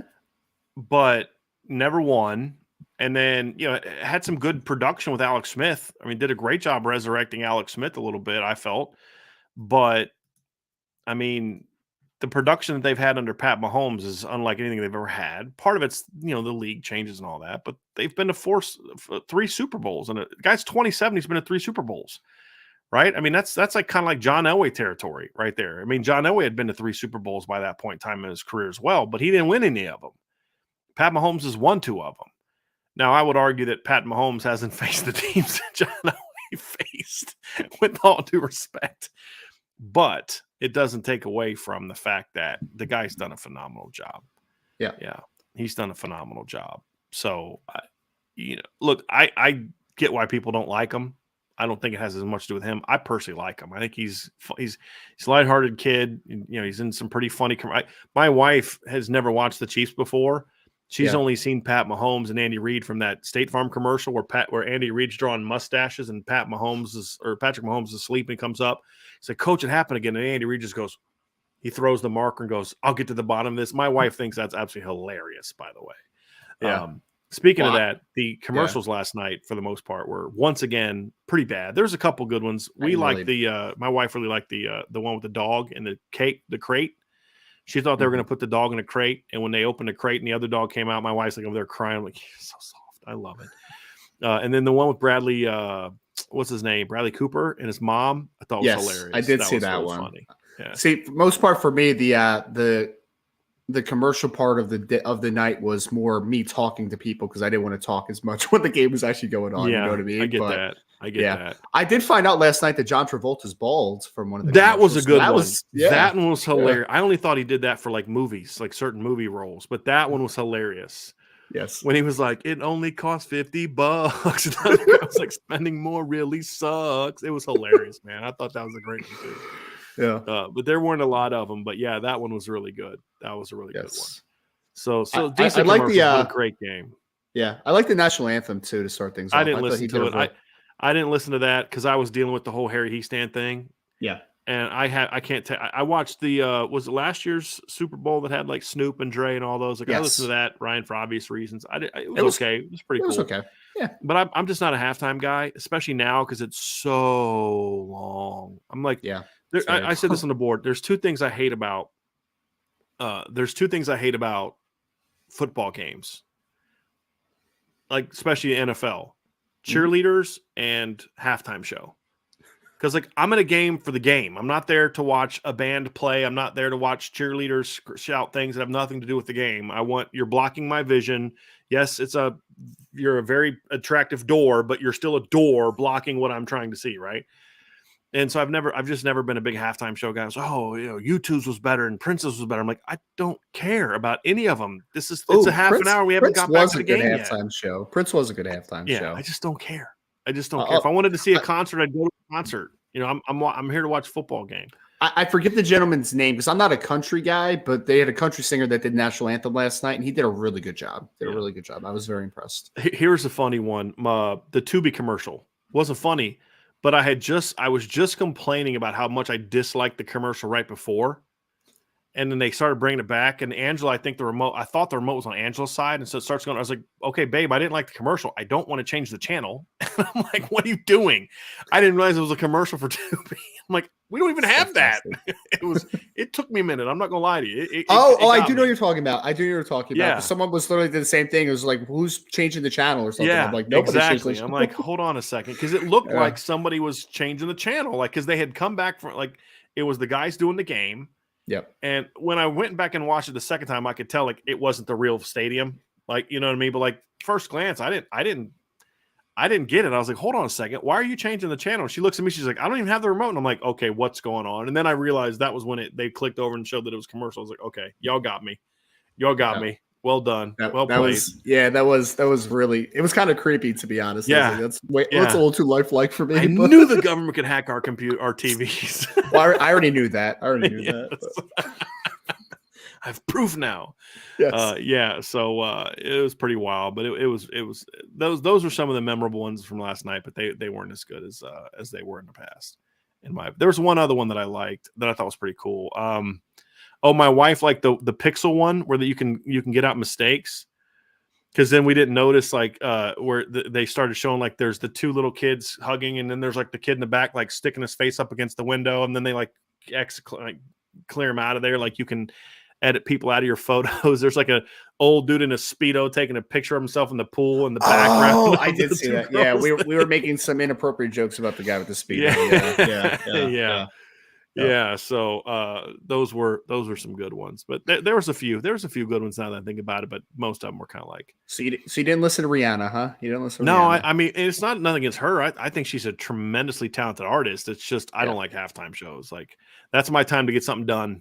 You know what I mean? Or to do something different, make nachos or whatever. I've never been a fan of somebody just call it the Stalin feature on the erasing photos. If you're a history major, you get that reference. how many generals that Stalin had offed and removed from photos. But I'm a big fan of the game, and it was I was so looking forward to seeing what was going to happen in the second half.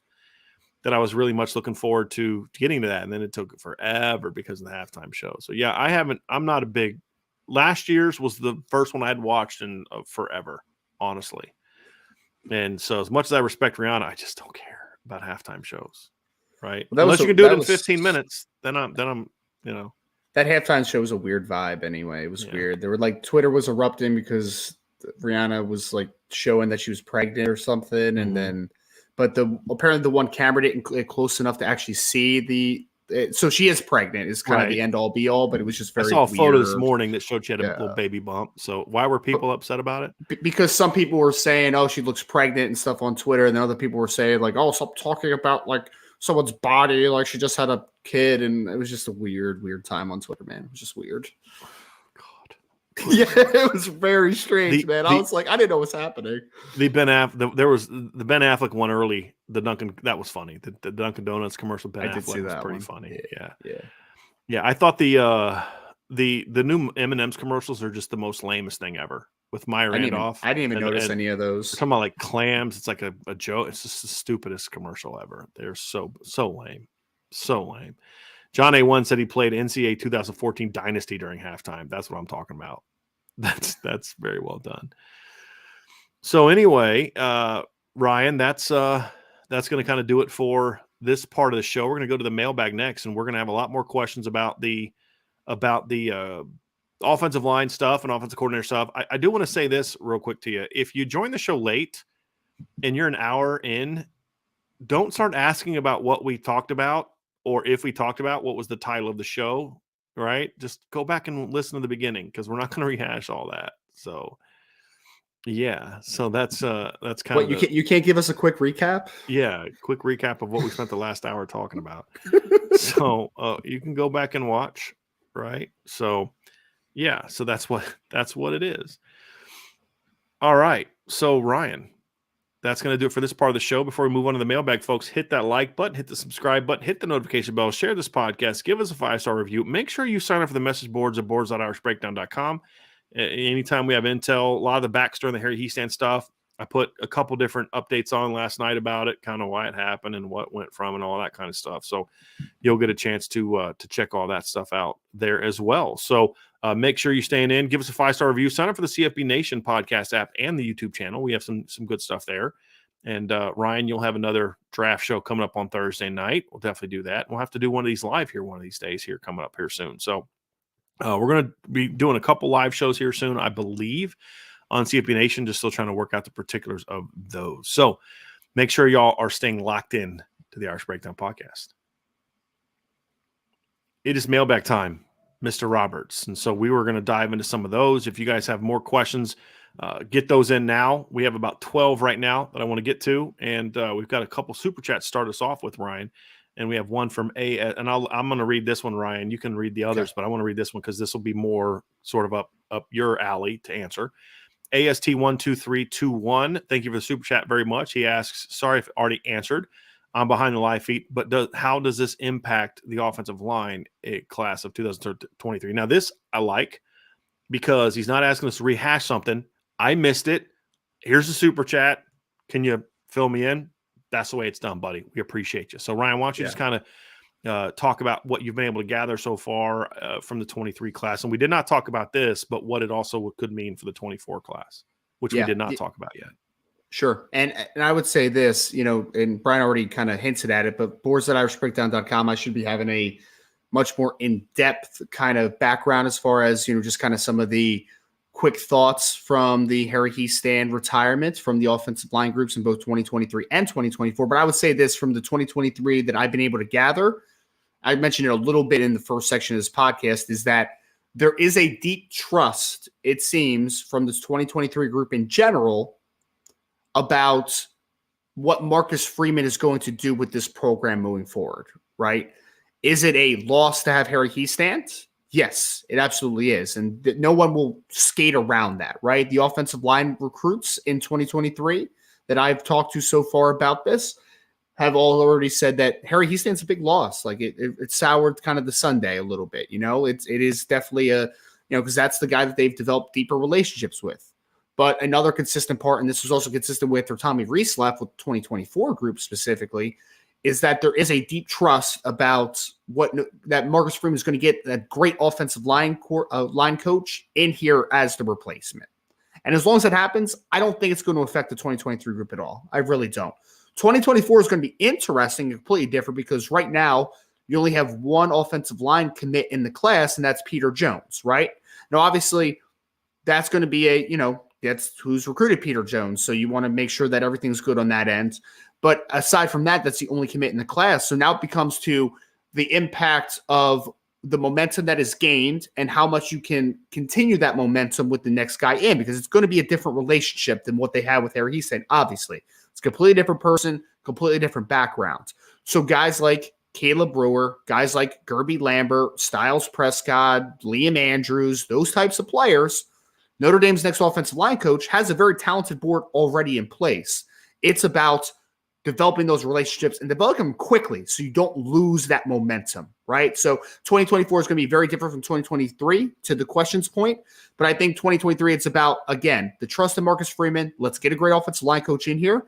And for whoever that offensive line coach is moving forward for Notre Dame, then it's about getting to work on that 2024 class and building those relationships quickly, because you are losing a little bit of time now with Coach Hiestand gone to the relationships he was building with the 2024 kids. I think the one thing that from all this, Ryan, is they need to move as quickly as possible.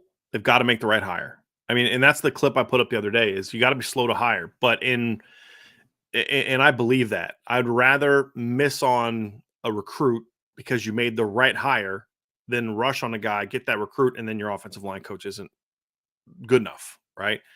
But unlike the NFL, where there's a hiring window, where there's no free agency, there's no draft, there's nothing like that going on, no decisions are being made from players. In college, it's a little bit different. You need to be slow to hire, but you still need to, within that process, make it as decisively as you can, right? While still making sure that you're making the right hire. Making the right hire is priority numero uno. As quickly as you can make the right hire is ideal. And that's the reality of it. And so we got to see them get that done. I got to bring this comment up here real quick from Antoine Gates. This is hilarious. He goes, I thought my daughter turned the TV. I almost put her in timeout. Like, could you imagine, like, Antoine, like, sweetheart, what are you doing? And she's like, what? I don't know what you're talking about, Well, I must, Antoine, I was at one of those moments with my daughter last night before she went to bed, Brian. She was like, I want to watch Mickey. I'm like, too bad, man. that stinks. I'm sorry to hear that. Yeah. Here's the tablet. You can watch the Mickey. No more on the big Antoine's TV, situation was a misunderstanding. You literally almost put your daughter in timeout for something she was doing. Yeah. Oh, man. Yeah. Very, very, very well done. Very, very well done.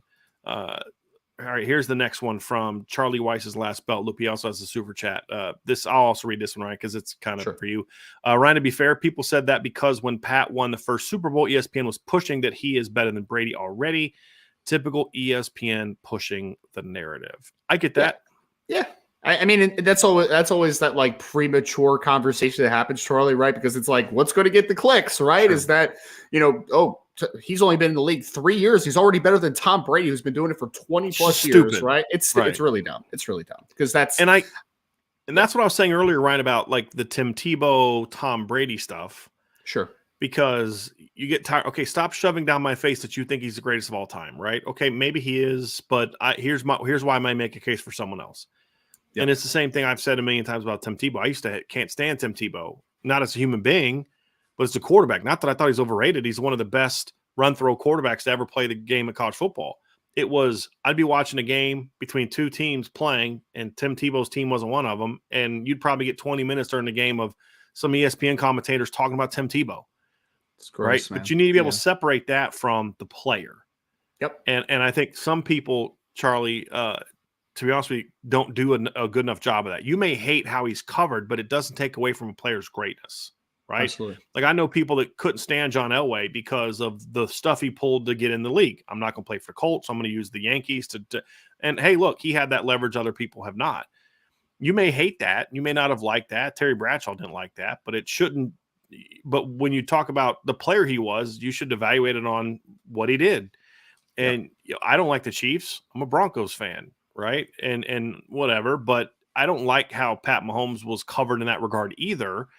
And we don't give enough credit to some of the other great quarterbacks in the league. But in this instance, I kind of thought it was interesting because it's almost like he was being disrespected a little bit coming into this game. And really over the last month, I mean, with the Bengals, it's like you guys get the one Super Bowl and all of a sudden you guys think that you're just like, this unbeatable force talking about, Burrowhead Stadium and, and the mayor talking about like, basically saying Joe Burrow's your daddy, to Pat Mahomes, like, yeah, it may not be the fight you want to pick there, Chief. And now look who's holding the Vince Lombardi trophy at the end of this whole thing. Yeah. Right. Like you may not want to poke the bear, guys. And so I get all that, but it's like he's kind of gone the last month. He's kind of gone in the opposite direction. We're almost like people were writing the Chiefs off, right? Like, oh, the Bengals are going to beat them. Oh, the Eagles are going to beat them.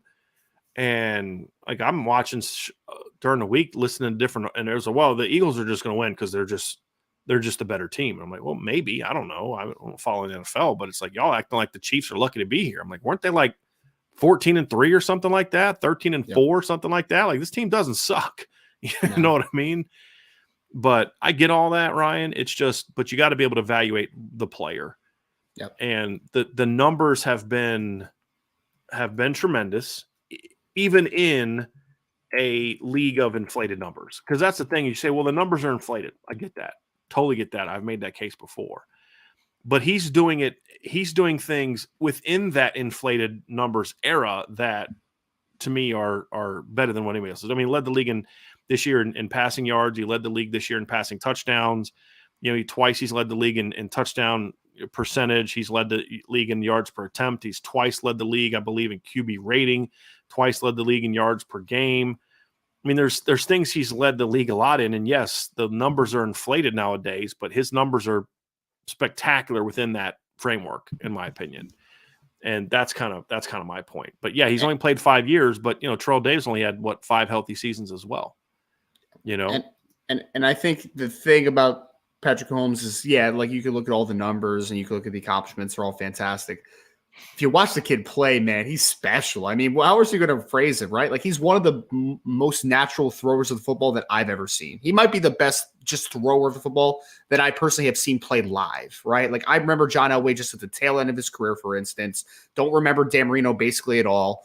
Two of the more talented throwers of that generation. Of this generation, I mean, Pat Mahomes could throw the ball just the arm angles and the ability to take something off the football. Like, it's a rare football player, man, at the end of the day. So, we can even separate the stats from just what we see on the film, right? And Patrick Mahomes is just a very different football player. And now, Brian, even though it's only been 5 years, there's all these next wave of quarterbacks are all patterning their game after them, man. Right. Everybody and their mother wants to throw off that platform now. Everybody and their mother. And that's I think that speaks volumes to the impact he's had.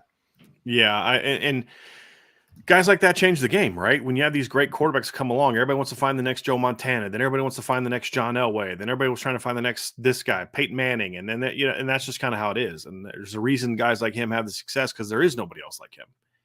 And that's that's what people need to understand. So guy's a great talent. He's a great talent.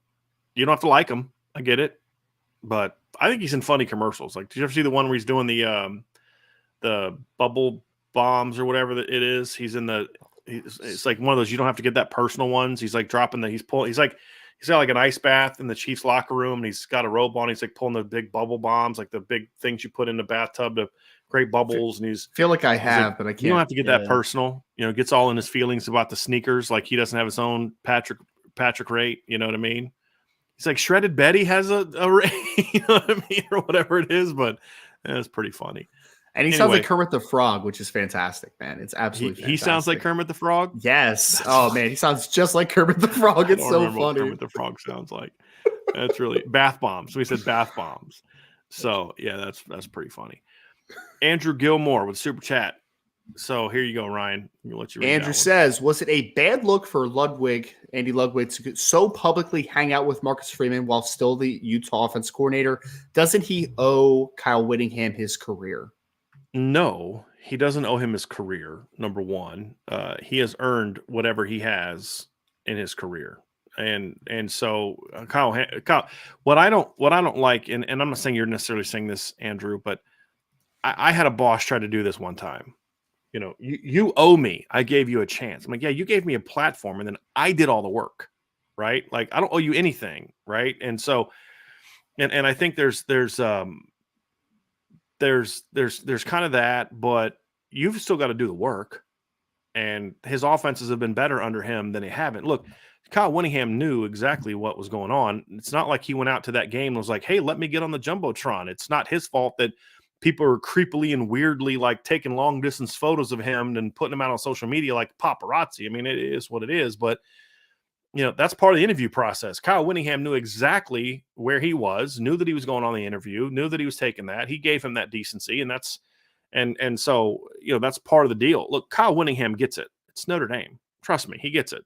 And he wasn't flaunting the interview. It's not like he was like, hey, look at me, I'm Andy Ludwig. You know what I mean? They were sitting off kind of, away from everything.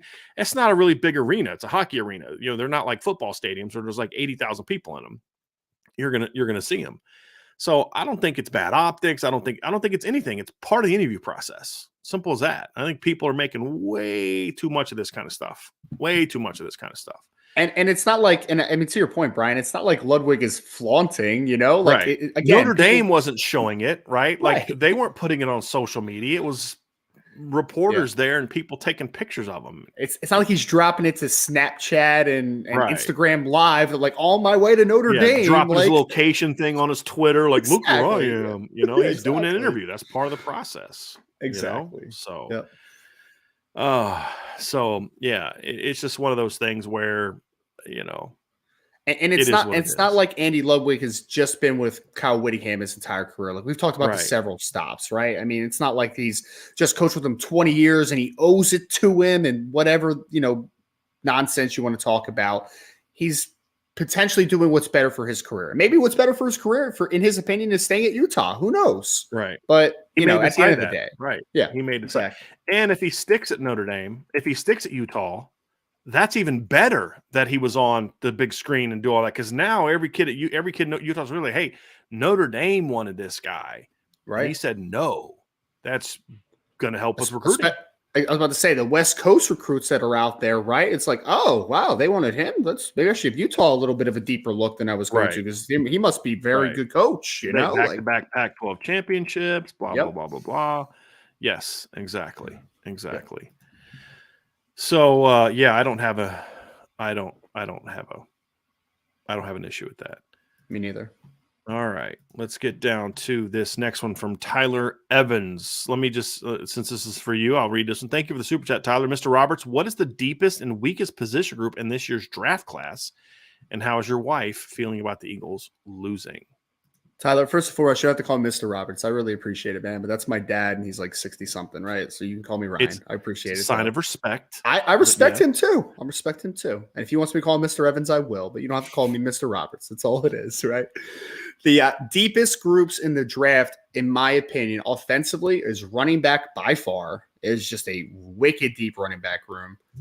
Offensive tackle, I think, has some pretty nice depth. And tight ends, I think, has some pretty good depth. Defensively, the deepest positions by far are cornerback and defensive end, edge position. Those are the deepest by far. So edge, corner, offensive tackle has depth, not as top heavy as you would want, and running back and tight ends. Those are the deepest. The weakest interior offensive line is like stupid weak this year, man. Like it is just not great. There's not a ton of draftable centers and guards this year for whatever reason. And I think that the safety group leaves a lot to be desired on the defensive side of the football. I love Brian Branch from Alabama. I think he's a heck of a player. Antonio Johnson from Texas A&M, I think, is also a really good player. But I think that thing tails off pretty quickly, right? So that's kind of what I see right now, Tyler. I think quarterback also is another one that, like, you like the top, right? The top two guys, it's pretty nice. But then it starts to get pretty deep pretty quick. I mean, pretty thin pretty quick, excuse me. Yep. As for my wife, she wasn't upset because she actually was. I felt like she was proud of the Eagles for how they played. I felt like she thought they. Exactly. Yeah. I don't think that she definitely wasn't disgusted or anything. She was just disappointed. How most fans would be. Like she thought that the Eagles had a good team. She thought they had a chance to win. They did, and they played their hearts out at the end of the day. So, I mean, would she have liked the victory? She definitely would have, because that would have made today going to work a little bit easier, and she would have got some free coffee on the way to school. But regardless, I think she was still proud of the Eagles' efforts this year. So I don't know what it's like, right? Like I've watched the Broncos win 3 Super Bowls, and 2 of the 3 were close games-ish. The Panthers game was close in score only, but I don't think anyone ever thought the Panthers actually had a shot to win that game. I mean, they were thoroughly outplayed that by the Broncos. The Falcons one was not very close, and then of course the Packers game was still one of the greatest Super Bowls ever played. But they've had 4 losses in my lifetime. I don't count the one against the Cowboys, and none of them were close. The closest one was the Giants. It was like 39-20. Denver was winning 10-9 at halftime, and the Giants just steamrolled in the second half. The Redskins-Broncos game was 42-10, and then the Niners-Broncos game was 55-10. And didn't the Seahawks beat them? What's it, like 43-8? I think is what it was when they. Yeah, 43-8. It was. Yeah. I don't know what it's like to lose. Part of me wonders, like, maybe it's even better that way because, like, by halftime, like, this freaking's over. I don't have to worry about this. You know what I mean? Yeah. But to as an outsider, I don't know what it's like as a fan, but as an outsider, I'm like, how are you not proud of the way the team played? That was 2 teams that played great football. One team was just better than the other. I mean, at 2 very important spots at quarterback and experience in that moment. And the quarterback gap was not great last night. I mean, it wasn't. I mean, Jalen Hurts in a lot of ways played better than Pat Mahomes. He would have been the MVP easy if they would have won. I actually was thinking to myself, would you still give him? I honestly, like, I felt the best player in the field last night in that game was Jalen Hurts. I mean, he was the best quarterback on the field last night. I'm not saying like he's better than Patrick Mahomes, and I think the experience of Patrick Mahomes won out last night, where Patrick Mahomes made enough plays to keep them in that game until they got rolling. And then Jalen couldn't quite answer the same way that Patrick did. Right. Sure. So I get him not getting it. But honestly, I mean, for 60 minutes, he was I felt the best player on the field last night. And if there was ever a case for a losing player to get the MVP, it was Jalen Hurts. What do you have? 4 touchdowns, right? Three rushing and one passing. Yep. So, but it was just that experience in that moment was the big thing for me.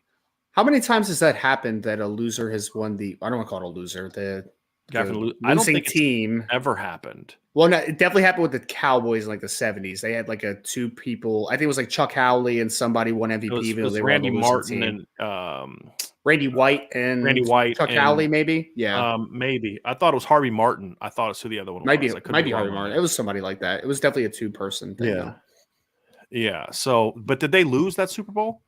Yeah, they definitely lost. 100%. Cowboys lost that Super Bowl. Okay. Yeah. So then that would be one time. Yeah, I don't remember that. But that was before you and I were born. It's definitely before you were born. Definitely. So yeah, I thought that it would have been but it gets weird because you want to hand the MVP trophy over to someone that's on the stage. We're going to bring Jalen Hurts up to give him the MVP, surrounded by the teams that just beat him. I kind of get it, but it was a heck of a game, man. It really was. It was a great game.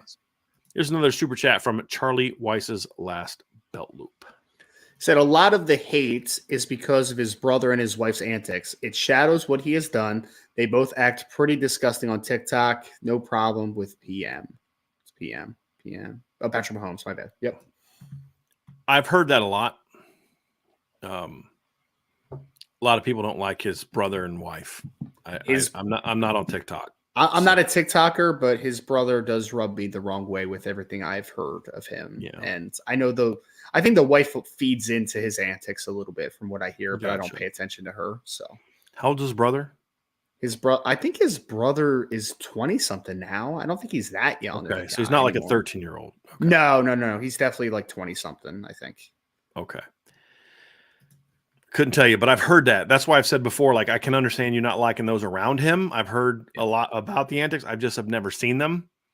And yeah, but hey, that's, he allows that to happen. Not that he could do anything about it. I mean, it's a free country. Can't tell a dude to not be on TikTok if it's. I mean, and honestly, it's our fault. Well, not my fault. It's not your fault, but like it is society's fault that he is a thing, right? Because they watch it. So right. All right, we have another super chat from Joe Papiti. From Joe, in my opinion, Andy Reid totally outcoached Jonathan Gannon. He schooled him, especially in the second half. I don't disagree. Yeah, I think that was honestly. What's that? The defensive coordinator? Defensive coordinator, Jonathan Gannon. Yeah. I think, Brian, this is just my opinion because I watch a lot of Eagles games, unfortunately, for where I live.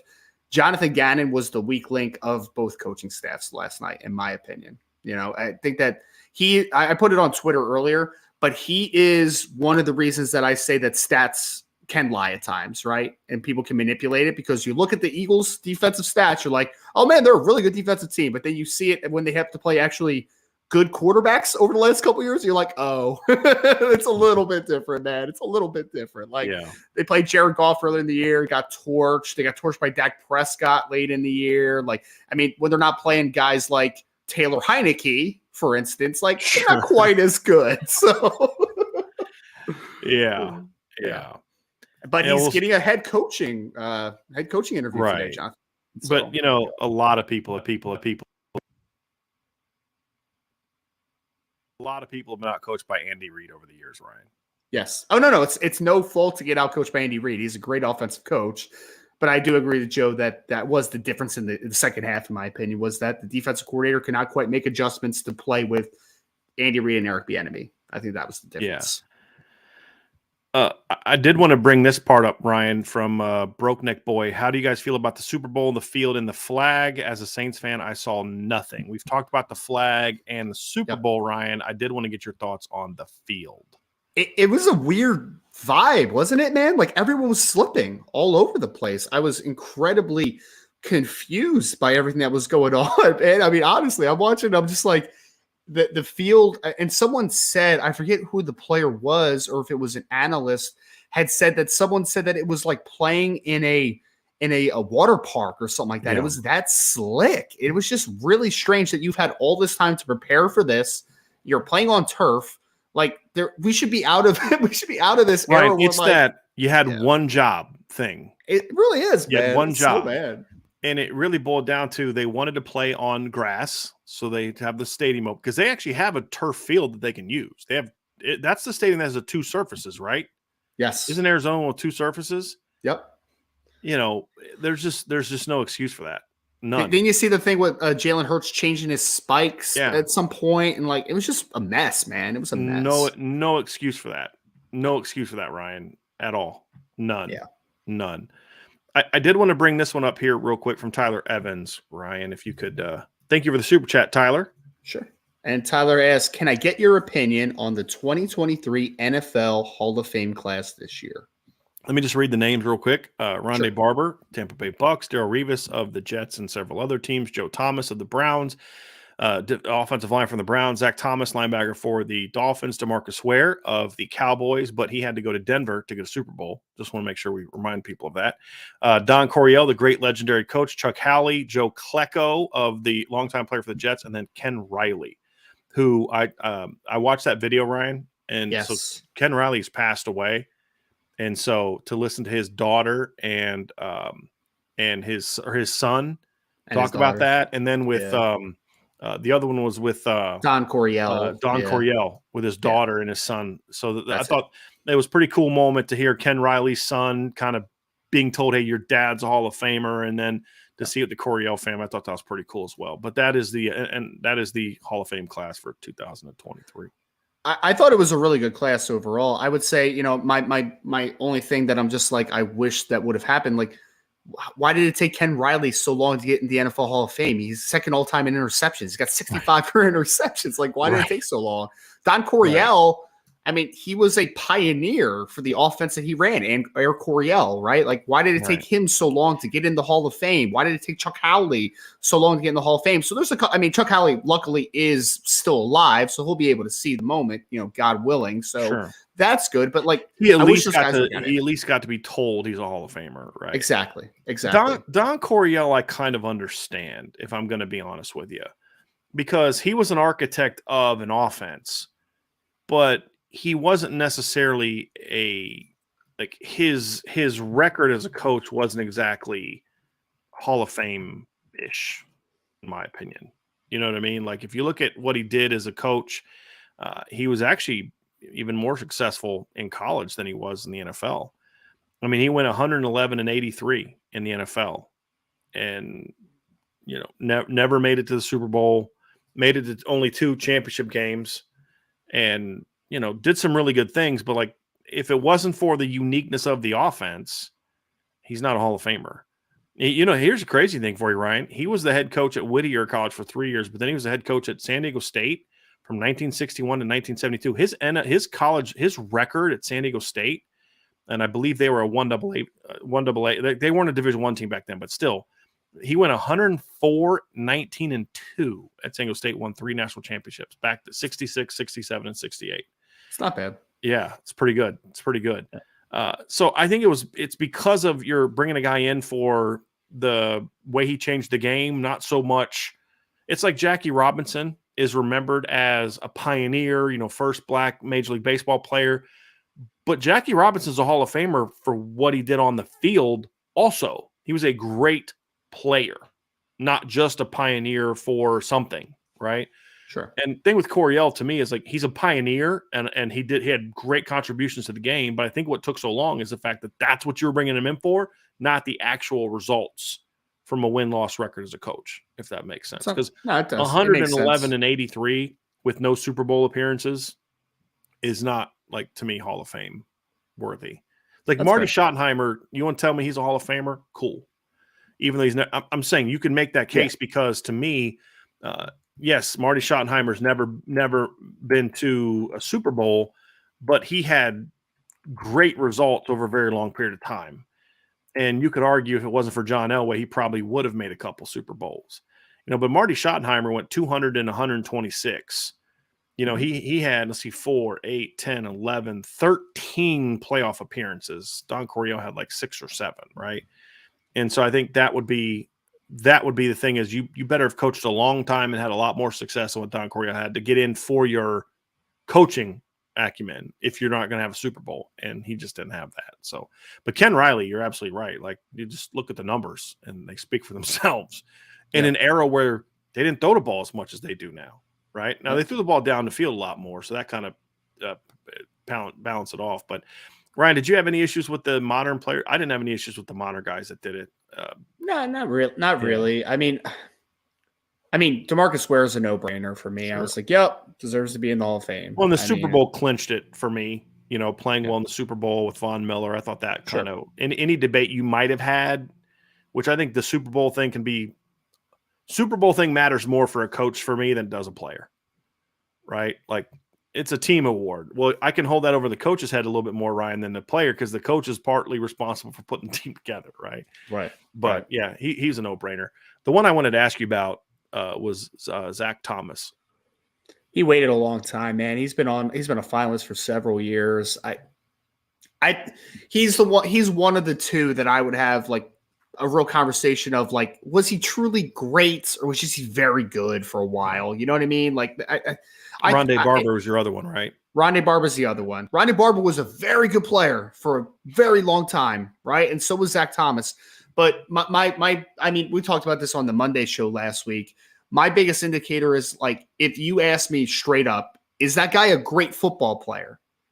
If I have to hesitate, that's where the conversation starts happening, right? Then we have to start looking at longevity and accolades and all that great stuff, right? If you ask me, was Zach Thomas ever a truly great football player? My answer would probably be no. And it probably wouldn't be that long of a thing. Like, I would say he's a very good football player. Rondé Barber's the same thing, right? Like, that's just kind of where it comes down to me for me. Like, I shouldn't have a DeMarcus Ware. Is DeMarcus Ware a great football player? Yes. Didn't have to hesitate on that one. Like, yeah, he is. And he was. Darrelle Revis. Yes. Great football player. Deserves to be in the Hall of Fame. Here's the interesting thing. Darrelle Revis's 3 best years were better than Rondé Barber's 3 best years. But I always felt that Darrelle Revis, outside of about a 4-year stretch, was never an elite player outside of that 4-year stretch. It was really good. The thing for me is, I think it depends on kind of the criteria you look at. How old were you? You were born in what, 91? 91? Yeah. So you were 5 years old when Zach Thomas was a rookie. Like, I remember Zach Thomas, and I always felt he was a phenomenal player in just a different era, and to your point, was he ever the best guy in the league? Probably not, but you're talking about a guy that's got 5 first-team All-Pro appearances in an era where there's a lot of linebackers, really good linebackers in the league. And so I get your point. I think, to me, I am very sympathetic to the notion. Thank you. Very sympathetic to the notion of, if you weren't elite, you don't belong in.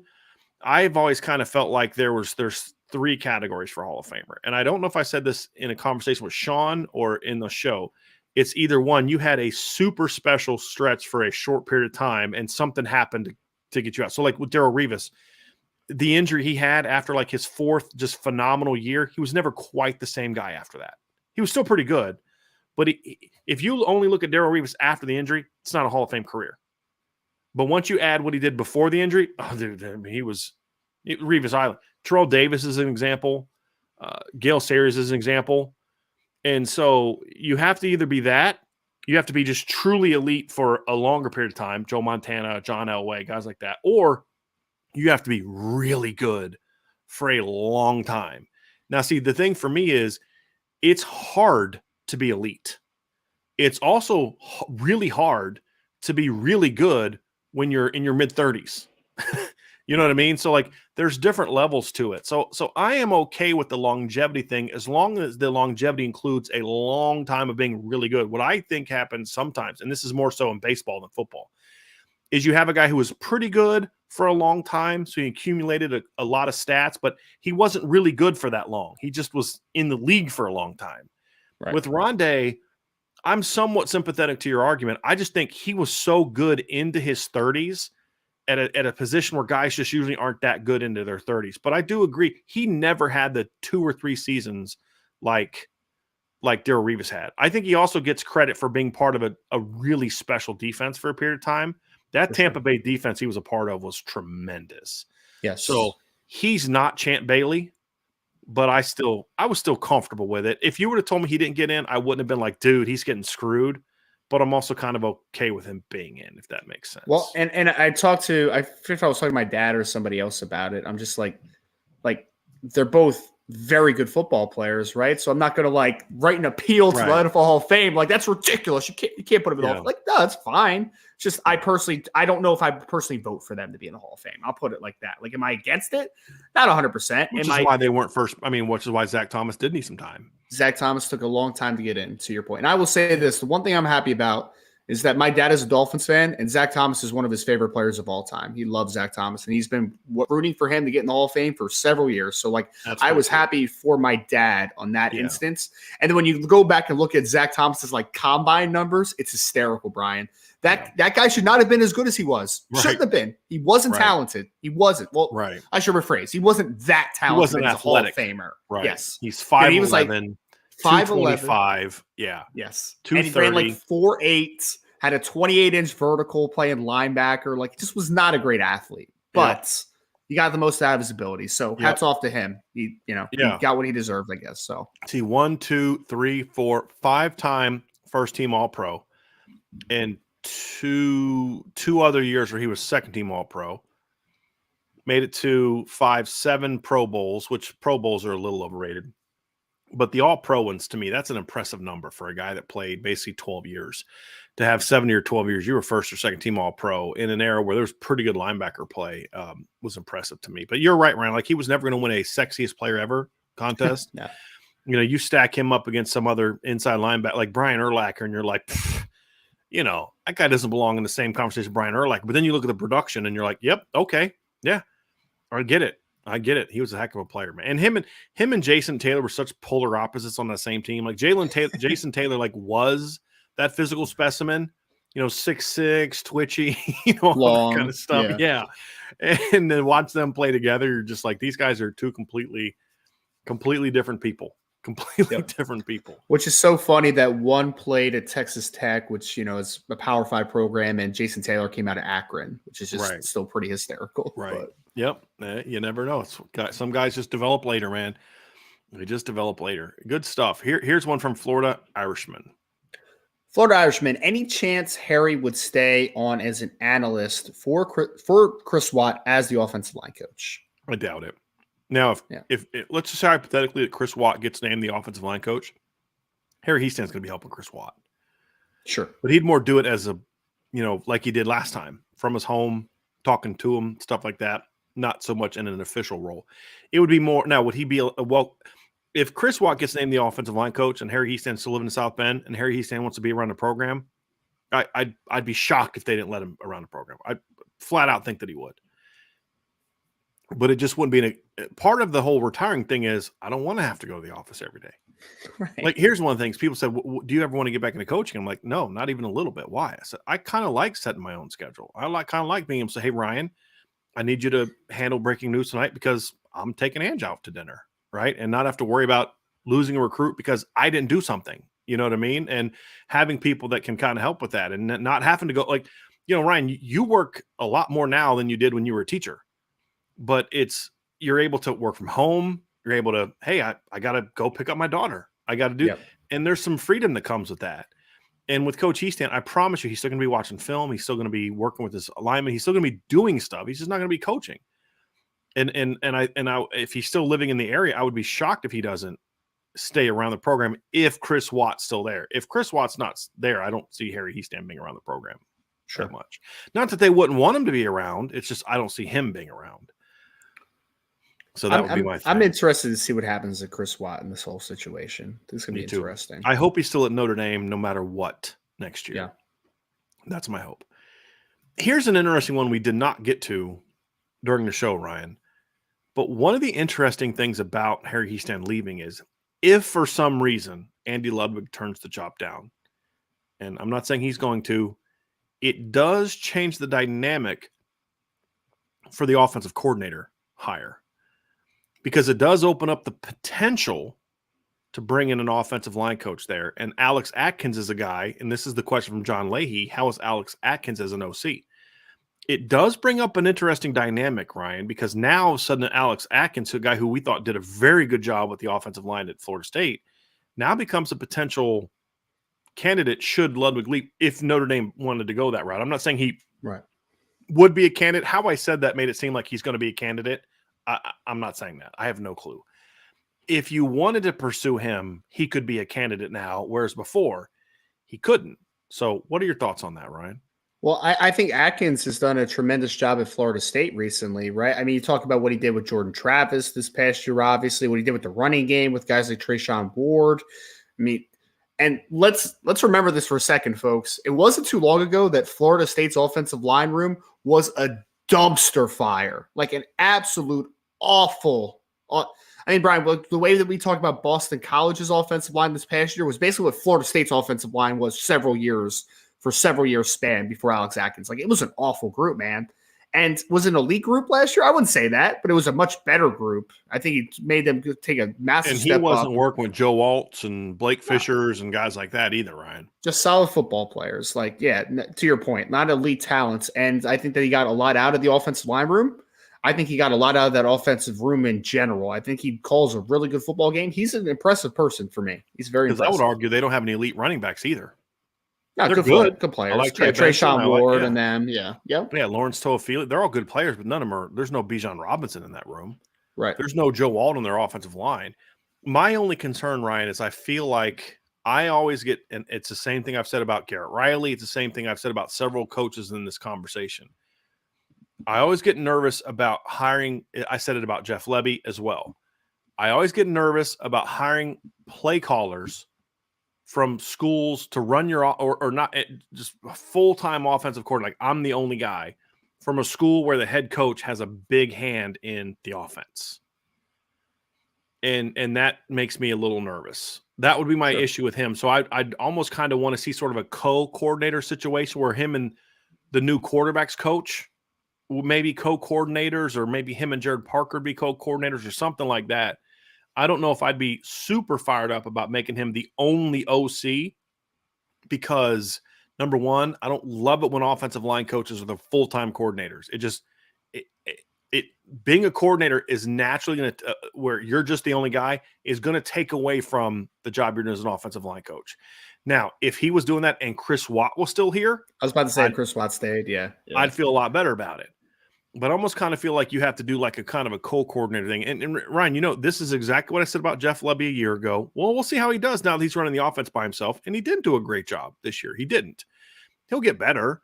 It's my concern with Garrett Riley. Everybody gets excited about Garrett Riley, and he may do a great job. But I think there's, for me, just a little bit of hesitation for me if I were to bring him into Notre Dame, because at Clemson, he's got Dabo there he can rely on. At Notre Dame, there is no offensive head coach.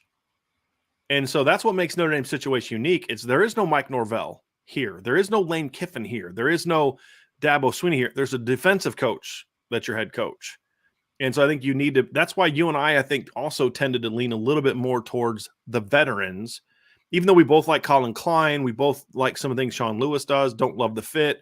But for me, it's because of the makeup of the staff, head coach down, I prefer a veteran guy with this team that as I said, I believe has a chance to make a run these next couple of years.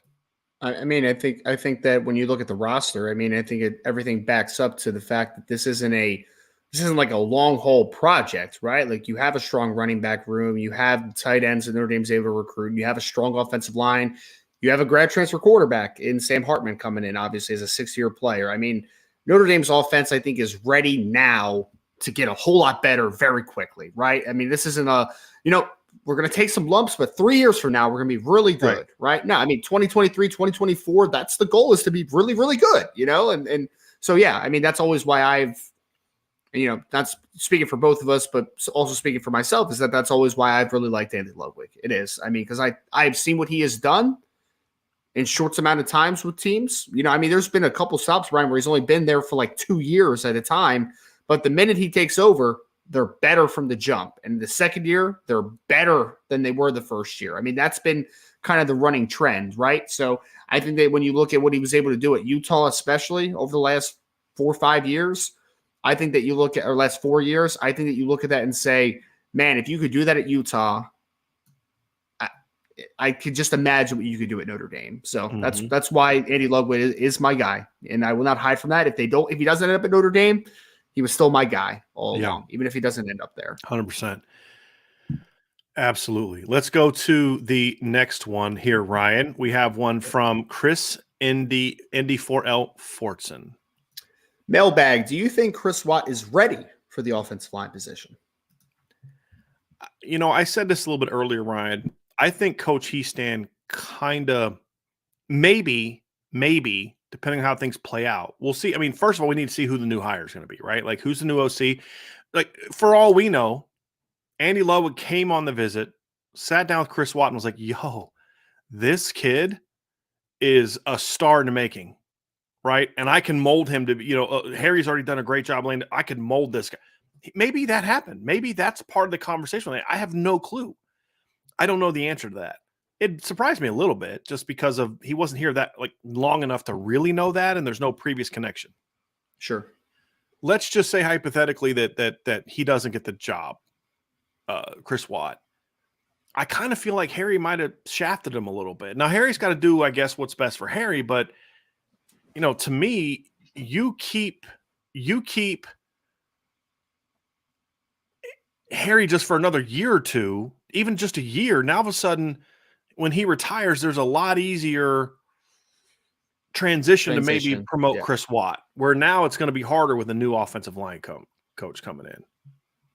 Yeah, to someone that he doesn't know, maybe some new terminology, that type of stuff. And I mean, again, we talked about it a little bit earlier. I look forward to seeing what happens with Chris Watt, because everyone that I've talked to, I mean, that even includes recruits, they speak very highly of Chris Watt, right? So I think he is a respected mind of the game. But to your point, Brian, is he ready now to be the guy? I mean, that's the question, right? I mean, he just hasn't. I don't know if the track says you're the number one offensive line coach at Notre Dame with what he's done so far in his coaching career. Could he get there in a couple of years? Possibly. But I hope, to your point earlier, and I agree 1,000,000,000%, I hope that they keep Chris Watt in some form or fashion with the program. Whether that's still as an assistant offensive line coach or whatever it is in some capacity, because I do think that players like him a lot. I know the recruits like him a lot. I mean, I've had a lot of recruits not only just mention Harry Hiestand, but they also mention Chris Watt, right? And his, mind for the game and that type of thing. So I hope for the best for him, man. But I do think that it's a strange situation for him. Yeah. Right. Because he's not attached at the hip anymore. It's, kind of, I don't want to say sink or swim, but it's like, are you the guy or are you not the guy? And is there going to be a spot if you're not the guy? If they bring in a new guy, do you really want Harry Hiestand's right-hand man there? Some coaches may be perfectly fine with that. Others may not. I don't know. I don't know who the new line coach is going to be. So it definitely put him in a precarious position, in my opinion. It really because if and I don't know. I mean, I doubt Chris Watt would be this way, but I mean, kind of going off of that point, you have a new offensive line coach potentially that's going to have a unique approach to the game, his unique approach to the game. And then you have Chris Watt, how people are used to doing it, right? And those things can clash. And we've talked about this a lot, especially with, some of the coaching transition stuff.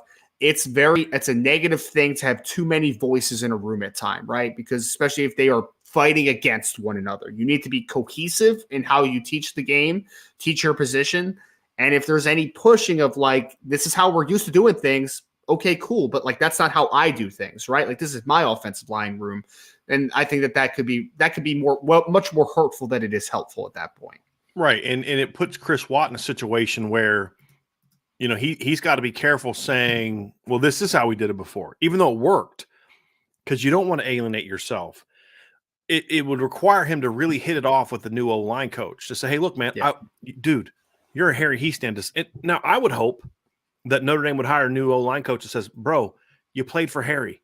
You were a Harry Hiestand disciple. You're a Notre Dame kid, input. Right? Yes, I want your input. Yeah.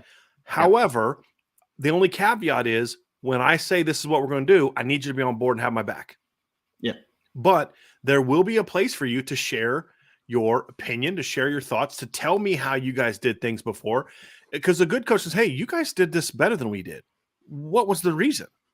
Well, this is how we drilled it. Oh, that's okay. We drilled it this way. I really like that. I really dig that. Man, you guys were great drive blockers. Well, every day Harry worked on driving to 20. Oh, I like that drill. You know what I mean? So if the guys, you would hope the coaches like that.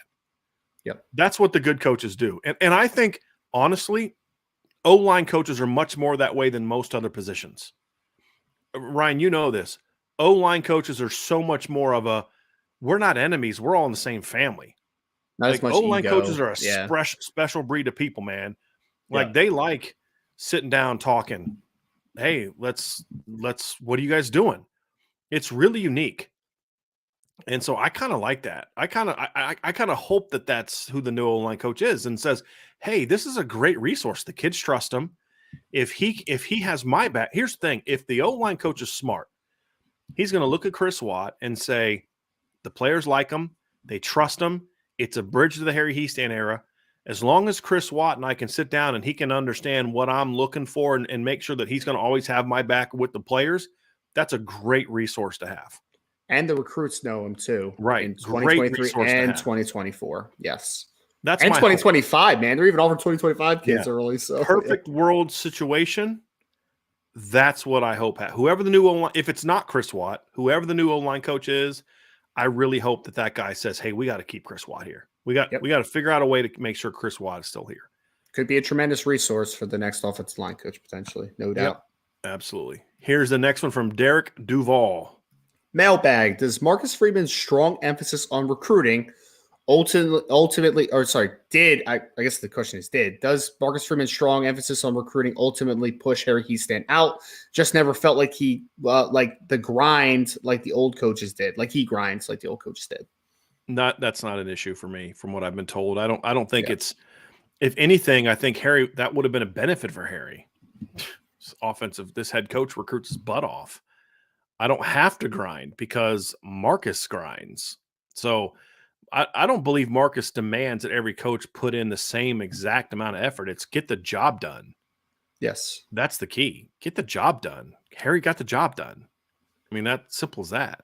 He just pulled a nice 5-man class in 2023. Right. He just got an early commitment from Peter Jones, who's a good football player. They're in a great position with Caleb Brewer. They're in a great position with Gearby Lambert. Yeah.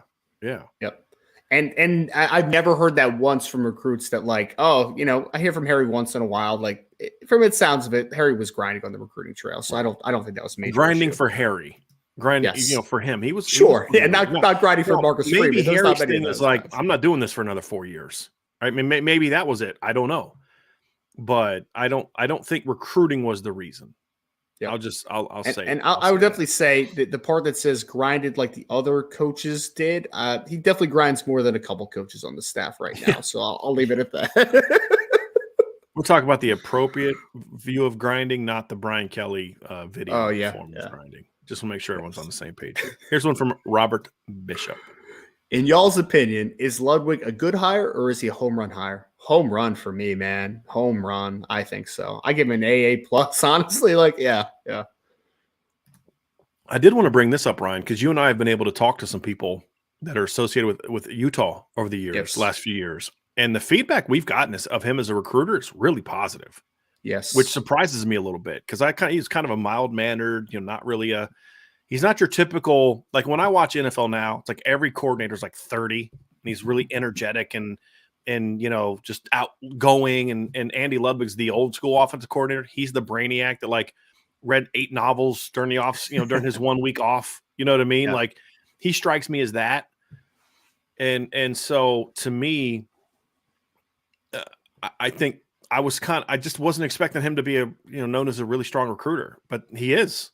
From what we've been told, really good recruiter, was very involved in the success Utah has had. Again, the team that's won the last 2 Pac-12 championships. You talked to a parent of a player recently who had very similar things. I've talked to people in the media that have covered his recruiting efforts and what he's done. But so he's not coming here with a reputation of a guy that you got to drag him along. Chad Bo's not going to be dragging him along to get him to do recruiting, which was like, whew, it would not have mattered to me. That's how important the role of putting this offense together and play calling is going to, building the offense and then the play calling that follows is going to be. I can almost live with him not being an elite recruiter because or even a good recruiter because the product they sell itself, and you've got Chance, you've got Jared Parker at the time, Dylan McCullough, whatever the case may be, or you're not at the time, Harry Hiestand also have Dylan McCullough. You got other guys can sell it. But when you find out that he's also a quality recruiter as well at Utah, you're like, okay, that's a really good sign. I mean, because just doing a little bit of research on the Utah recruiting over the last few years, it's historically not a great. I mean, like they haven't recruited at a high level, obviously, right? And the parent that I was talking to that Brian mentioned, he talked about like there's just some things that doesn't help with Utah recruiting at times, right? Some resources around the program, and they have struggled to recruit at times during the history of Utah football.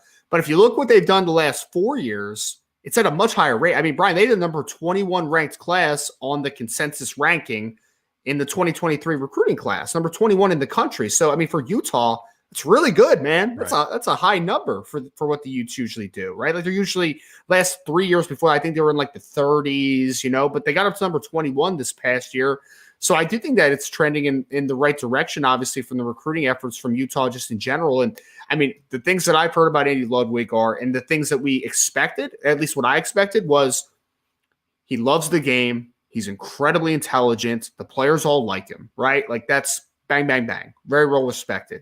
But then the source that I asked, I literally asked it like this. I was like, hey, man, just tell me a little bit about Andy Ludwig, like your opinion on him. And then they started bringing up the recruiting side of things. It was like, oh, no, man, he's thought of as a grinder on the recruiting trail. Like he's a very good, strong recruiter, especially for the restrictions that they have, the ability to recruit at a high level at Utah. So, I mean, it seems like from every vantage point, every perspective, it kind of checks the boxes. I mean, because that was my main concern too, Brian, early on when we're talking about Ludwig is like, do I think he's a good recruiter? Yes. Could he be a dynamic recruiter? I have no idea. Could he be a great recruiter? That's going to be about the product. Idea. The dynamic part is going to be about the product. Absolutely. From what we've been told, what we have been told about him, and the things that we like about him, Ryan, the product's going to have to sell it, right? I mean, that's the reality of it. I'm looking here, Ryan, and I'm just doing a quick search on Utah's recruiting. Do you remember what year it was they joined the Pac-12? I could look it up. I'm not 100% sure. Let me just look it up here real quick. When did Utah join the Pac-12? Oh my gosh. Let me see here. It'd be helpful if I could spell right, wouldn't it? So it would have been 2010. So I'm going back to I'm at 2013 now, and this past year's recruiting class is the highest that they've had. Matter of fact, the two highest recruiting classes they've had. I'm now in 2011. The two highest recruiting classes they've had have both come in the last 3 years, with Andy Ludwig as part of the staff, and so that to me that matters to me. I mean, that tells me something. So, yeah, those are positives that we've learned here over the last few days, which only adds to it. To Ryan's point, we thought this was a home run hire before we learned that about the recruiting efforts. And look, I learned this a long time ago when I first got into coaching, first started doing this. People may not want to admit it, but walking in with the interlocking ND on your shirt matters still to people, to coaches, to players. It matters. And if the product is good enough, it really matters. Yes. It really matters. Good question, Robert. Here's one from Scott L. Who are the other offensive line coaches Ludwig has worked with for more than 1 year? I mean, other than Harding. It's a great question. Yeah, I don't know who his offensive line coach was at Vanderbilt, to be completely honest with you. I have no idea. I'm looking at who he worked with at Wisconsin. His offensive line coach back then was TJ Woods, right? I'm not real familiar with him. Not familiar at all with him. So that was Bostad had left at that point in time. TJ Woods is now at Georgia Southern. So, and that was the year that they had Melvin Gordon run for all those yards. So I couldn't tell you some of those other names, to be completely honest with you, because I'm trying to, let's see here. We had, San Diego State was 2012, right? Yep. They did have a pretty good offensive line back then. They had like Terry Poole, Nico Saragusa. It was a pretty good offensive line. San Diego State? Yes. Okay. I mean, I don't know how good the offensive lines were at Wisconsin in 2014, but I do know they had a running back that went for over 2,500 yards. So I'm going to assume that They were decent. They were pretty good. Yeah. I could be wrong, but I'm just going to go ahead and go on a limb on that one. Like, I don't know who his Fresno State offensive coaching staff was. I couldn't tell you. I really couldn't tell you. I'm trying to find it now. I just know that Andy Ludwig was their offensive coordinator. So I couldn't tell you. I could do a search and try to look more into that here. But let's see if I have the coaches down here at San Diego State. Some of these teams don't list coaches in their roster, so it's a little harder to find some of these. But that's annoying. Yeah, I mean, that's something that we'll probably do, Ryan, if he gets hired. Sure. Probably something that we would do. I mean, we could tell you a lot of the players that he's coached at those different spots. Sure. And that matters a little bit more to me than I didn't know that he coached David Carr the year that he went number 1 overall at Fresno. He coached David Carr all 4 years. That's wild, man. He was there his whole career. And they had, remember that receiving core of Rodney Wright and Bernard Berrien? They were both over 1,300 yards. Yeah. And then he coached Kellen Clemens for 3 years. So he had 2 quarterbacks in 7 years. One went number 1 overall. The other one in the second round. Yep. Because Kellen Clemens was a multi-year starter for him as well. That was like right after Joey Harrington got done. But Kellen Clemens was a lefty, so we don't talk about him. I don't remember that. He was a lefty? I think Kellen Clemens was a lefty, wasn't he? I think so. I don't remember that. I don't remember him being a lefty. I'm going to now, it's going to bother me. So I'm going to have to look it up now. I'm going to have to look up some Kellen Clemens highlights. But I do not remember him being a lefty. I'm not saying you're wrong, Ryan. I'm just saying I literally don't remember. I think so. Yeah, we'll find out here real quick. Yeah. So I'm getting ready to watch him throw a pass. He was a righty. So I was wrong, man. That is dude, he played for the Rams too, man. Come on, how do you not know that? I try to forget about Kellen Clemens' Rams career, so I completely understand. But he turned that guy into a second-round draft pick, and that says something to me. And that was in the era before they really went crazy on overhyping quarterbacks. Like a second-round pick right now is like a fourth-round pick back in the day sometimes, but it is what it is. Now, here's the next one from John A1. John, nice to see you, buddy. Can the offensive line still improve in 2023 without Coach Hiestand at the wheel? Last year, it seems he broke habits and got back to fundamentals. Can a new coach get them to the next level? And so that coach is, in my opinion. I mean, right. What's the track record? I mean, right. Because, John, I mean, the talent doesn't change, right, John? And Brian mentioned it, right? You still set the nice baseline in year 1.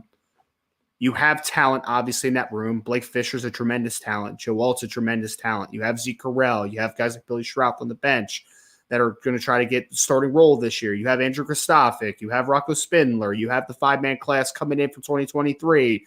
Like, it's a tremendously talented group. So can they take it to the next level in 2023? For sure. But that's very dependent on who that offensive line coach is. If you're asking me to instill optimism in that, right? I mean, if they get a slam dunk hire, I'm just like, yeah, get that guy to build off of what Harry was starting in 2022, for sure it can be better. But I mean, again, we're speculating on who that guy is. We just don't know who that is yet.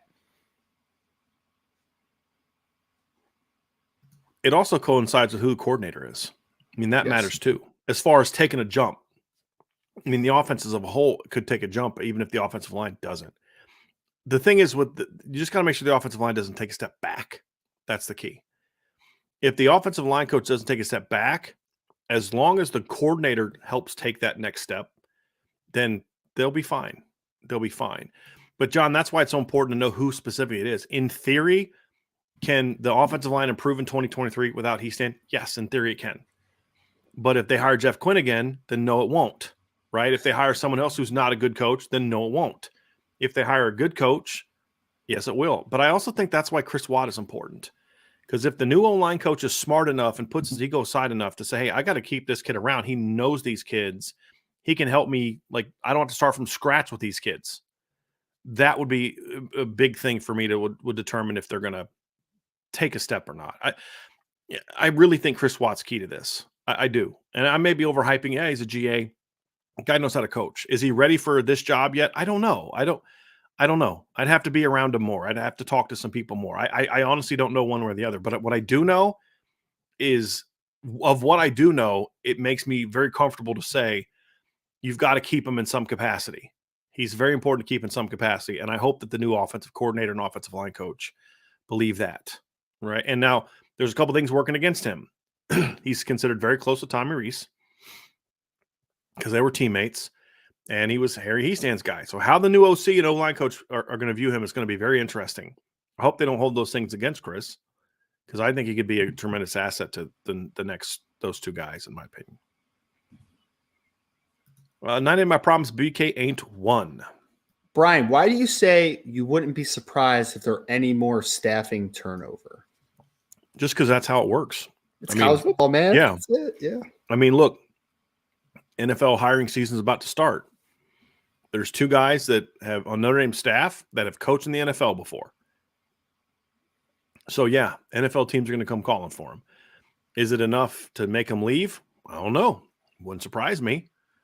Right? I mean, Notre Dame's got some coaches that are held in very high regard right now. Yes.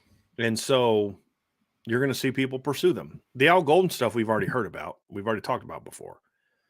So that's where it came from. That's just where it is.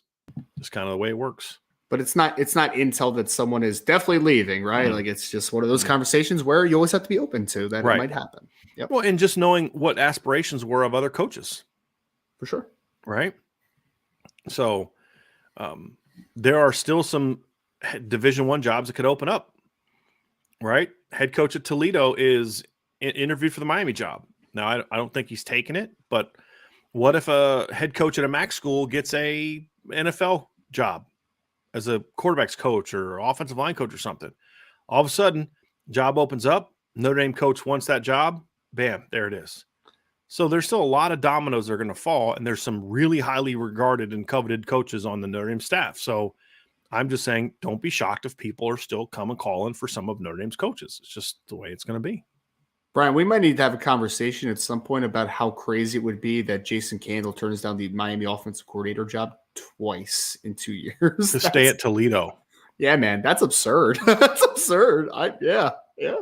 And obviously there's some level of interest because he keeps interviewing for it, right? But It's still, it's interesting. Like, what's the hang up for him? Yeah. To keep turning it down. I don't know. It's weird. Very. Very. Here's one from Will ND. Is there any chance that Notre Dame can land Bill Beatabah? He's the offensive line coach from Oklahoma, if in case anybody's wondering. Is there a chance? Sure. There's always a chance. I mean, if Notre Dame wants to throw enough money at him, sure, maybe. It's highly unlikely for 2 reasons. If Notre Dame were to hire Andy Ludwig, and again, that's still an if, as far as I know. He does not coach a system that fits in with Andy Ludwig coaches, number one. Number 2, he's an Oklahoma guy. I mean, through and through in a lot of ways. Yes. And so I do know that Notre Dame reached out to him, Ryan. I was told this. Notre Dame reached out to Bill Bedenbaugh in 2017 when Harry left, and he said no. So, it's just he's been there since 2013. He seems really happy.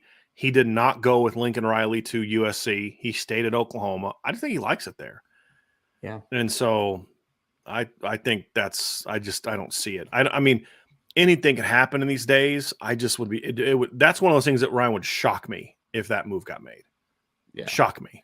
He's also he's an interesting person to kind of look at, kind of his track record, because yes, historically he's done a great job developing offensive linemen at Oklahoma. Last 2 years though has not been great from an offensive line perspective at Oklahoma, which is just kind of interesting.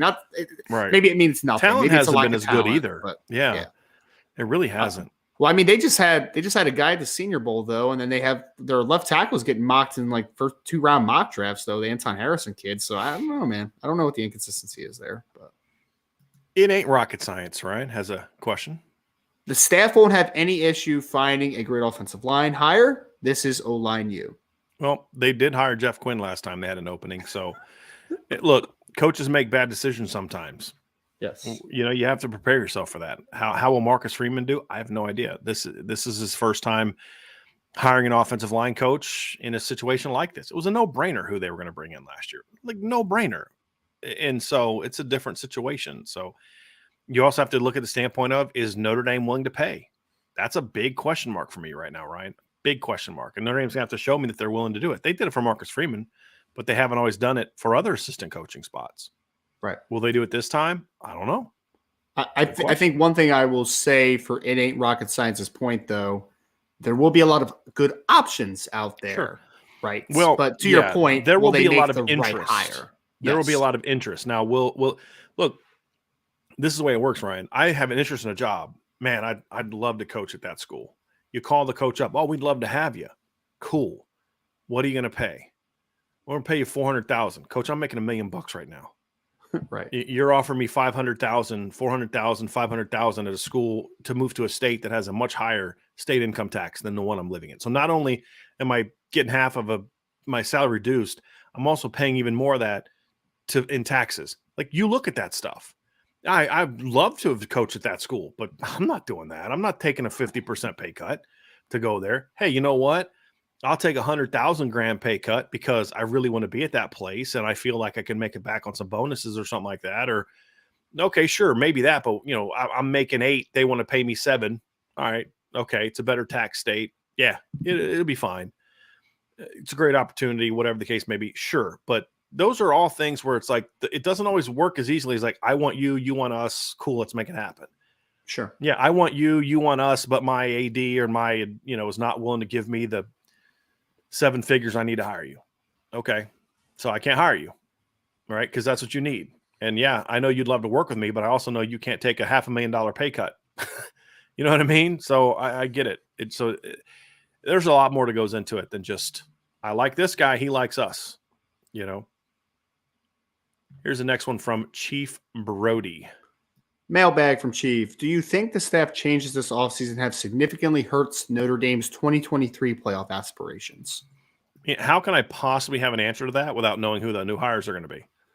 I mean, yeah, to your point, though, Brian, so Chief, in this scenario, though, if you told me that you get Andy Ludwig as your offensive coordinator and a really good offensive line coach, does it hurt their chances? Nah, I don't think so at all. If anything, it might have improved a little bit, if I'm being honest, right? So, I mean, it's circumstantial, right? Because then you're also talking about, well, if there's another Notre Dame staff member that leaves and there's another replacement that has to happen. I mean, I think this is a question more for after the hiring cycle is over and we know exactly who the coaching staff is. And then ask us then, has your opinion changed at all before and after these recent hires? Then that's a conversation, in my opinion. Much better question after we know who the new coaches are going to be. Yep. Absolutely. Absolutely. Next one is from Gavin K. GD. Gavin K. GD. Mailbag. I get we're not in position to seriously talk offensive line coaches yet, but I'm curious about Andy Heck from the Chiefs. I was super impressed with how his line dealt with Philadelphia last night. I will say this about names for the offensive line coach. I have no problem if you guys want to bring up names and ask our opinion. I just want to make sure we're clear on that. It's just we're not going to do a formal show about it or make it part of our structure of our normal show because we don't know who the offensive coordinator is going to be. And the offensive coordinator, from what we have been told, is going to have a big say in who the new line coach is going to be. So that's really where it comes from, why we're not going to say this is a candidate, that's a candidate, all those type of things. But if you guys want to bring up names, feel free. And so Gavin wants to talk about Andy Heck. I mean, Ryan, from everything I've been told from everyone I talked to that follows the NFL, he's done a great job with that Kansas City offensive line, a great job with it. But here's my only concern. He was a graduate assistant coach at Virginia for like 3 years after he retired from the NFL. He's been in the NFL ever since. Since 2003, right? I don't think that was his last year in college. His last year in college as a coach was when Ty Willingham was in his second year at Notre Dame. I don't think some of you all realize the step down it is in what you're teaching to go from NFL to college. And it's much easier to be a college guy to step up to the NFL to enhance what you're teaching. It's much easier than a guy that's been conditioned to be able to teach this much for so long. You're teaching, I mean, he's had guys that are in their mid to late 30s. He's coaching the offensive line at Kansas City. Pros, veteran guys. And he's coached, but his young guys are like 23, 24, 25 years old. Yep. To go from that to college, that's a hard thing. And so could he do it? Maybe. Some coaches can. Some coaches can coach no matter what level they coach at. I mean, they're just know how to coach people. Others struggle. They just do. And so that'd be my fear with Andy Heck is, can he coach an 18-year-old that you've got to start at guard because he's just ready to go after he's been coaching 30-something-year-olds his whole career? I don't have an answer to that. I don't know the answer to that. And that's my only concern. If you could tell me, hey, I've worked with him at O-line clinics and trust me, he can do that, and you're somebody who I knew offensive line, and I say, okay, cool, sign me up, right? Because it'd be a great recruiting tool. Bro, I've been coaching the NFL last 2 years. I got 2 Super Bowl rings. I've produced this Pro Bowler and this, that, and the other thing, right? I'm also, oh, by the way, I was also a starting left tackle on the last Notre Dame national championship team. Be a great selling thing. So I'd be incredibly interested in Andy Heck if he wanted to come and take the job. I mean, first of all, I don't know why he would, but if he did have interest, heck yeah, I'd want to talk to him. But I would have a major concern, Ryan, about his ability to kind of coach down to the college level. That'd be a major, major concern for me, to be completely honest with you. As Marcus Freeman, I'd have to get that answer like big time. For sure. And I mean, again, I'll kind of harp on the first part of the conversation, though. I mean, the guy hasn't been in college football in 20 years, right? Like 20 years. He has 2 Super Bowl rings. You were rings 12 years old the last time he was a college football coach, and that was as a GA. Right. Yeah. And again, 20 years, I think that speaks volumes for that he probably likes the pro game, right? He has 2 Super Bowl rings. And honestly, you're already an offensive line coach for a Super Bowl champion. I mean, if we're talking about the money side of things as well, it's unlikely that Notre Dame is able to match money that an NFL team could put out for you as an offensive line coach as in the same role, right? So I just think that that's a lot of hurdles to get past, right? I mean, that's just, yeah. I think people need to understand something. Somebody just said he disagrees with me because an NFL coach, he would know more. Exactly. Here's the thing.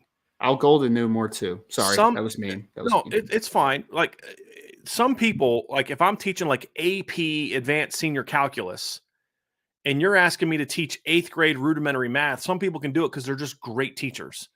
Other people are so used to communicating with a certain level of terminology that they don't have the ability to kind of, I'll say dumb it down because it's going to come across as disrespectful, but like to communicate it in a way that an 8th grader can handle, right? It's the same thing here. We see this all the time. Guys that are in the NFL come to college and they're just not able to kind of get down to that level because you can't coach a 19-year-old college freshman or redshirt freshman the same way you do your 32-year-old, 10-year veteran left tackle who's made 5 straight Pro Bowls. You just can't. And some people have the ability to do that, to go down, and some people don't. My question is, I don't know Andy Heck. I don't know if he has the ability to bring it down to that level. Because if you think about it, and does he want to? Sorry to cut you off, but does he want to? I'm saying, assuming he does, just for the sake of argument, right? Just for the sake of argument. Thing you have to understand is, since 1989, Andy Heck has been employed in the NFL for all but 3 years. Because when he retired in 2000, he went to coach with Al Groh for 3 years at Virginia and then came back to the NFL. He's been coaching the NFL ever since. So, my whole thing is this is now, over 30 years? He's been in college. He's been in the NFL for all but 3 years. I'd be concerned about his ability to say, hey, I'm going to take you down to this level and coach at this rudimentary level. Because in the NFL, you assume a lot. That's what Charlie Weiss's big problem was, Ryan. Charlie Weiss was a wicked smart dude. And when he had veteran players that had already been taught how to play the game, they were able to roll. But the next 3 years, Notre Dame didn't struggle offensively because of lack of talent. They struggled because they didn't have a staff that knew how to teach these kids the basic fundamentals of playing football that are so much more important in college football than they are in the NFL. Because in the NFL, Ryan, you assume that there's certain things that you already have. In college, you can't assume any of that. Yeah. Maybe he could do it. Maybe. And if he can, great. I'm all for it if I knew he could coach down to the college kids. All for it. I want to make sure I'm clear. I'm just telling you, when a guy's been in the NFL, Al Golden was in the NFL for 7 years and lost the ability to teach college players. In 7 freaking years. He'd been in college football for 2 decades before that. And in 7 years, lost the ability to coach down to college players. You know, and maybe he can get it back, but it's a tougher transition than what people act like it is. And let's not forget the fact that the NFL is very much a passing oriented league now. And he's not coming from a system that runs the football 87,000 times a game, right? He's coming from a system where I'll tell you this, if he could coach the college kids, I know for a fact they know how to protect the quarterback. Would they be able to run the football? It's a different game. It's a different game.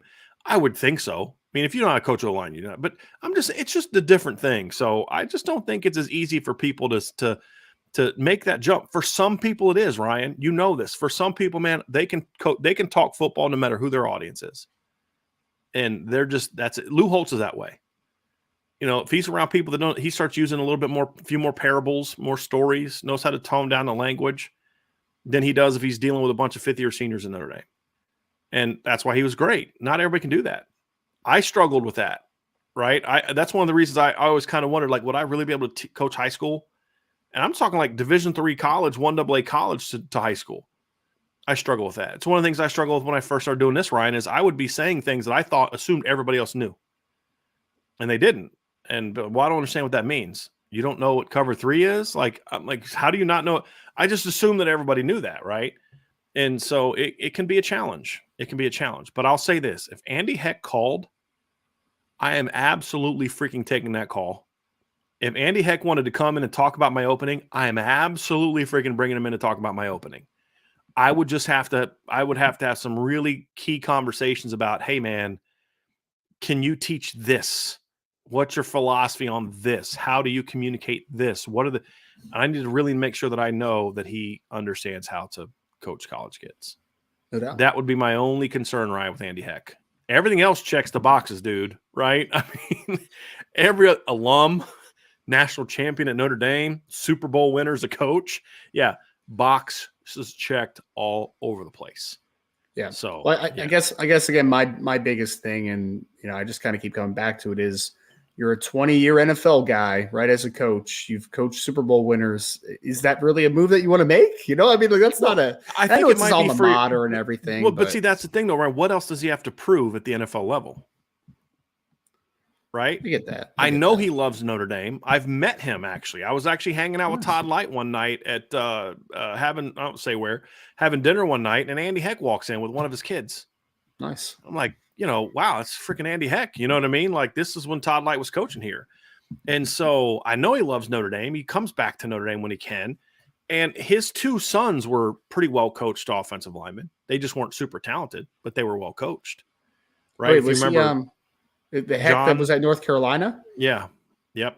He stuck around in the NFL for a little bit. Yeah, but those are both Andy Heck's kids.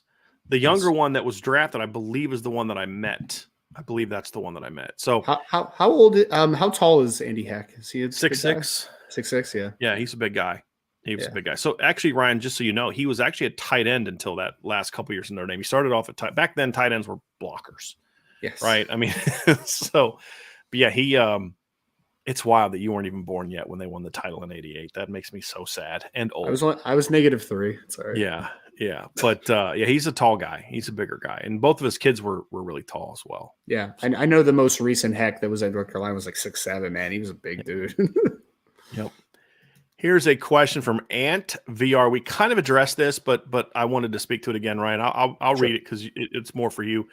Ant VR asks, interesting that the offer to Sprague went out the day after Harry Hiestand retired. Is there a possibility that Harry Hiestand wasn't on board with the offer, and is the reason why it hadn't been made yet?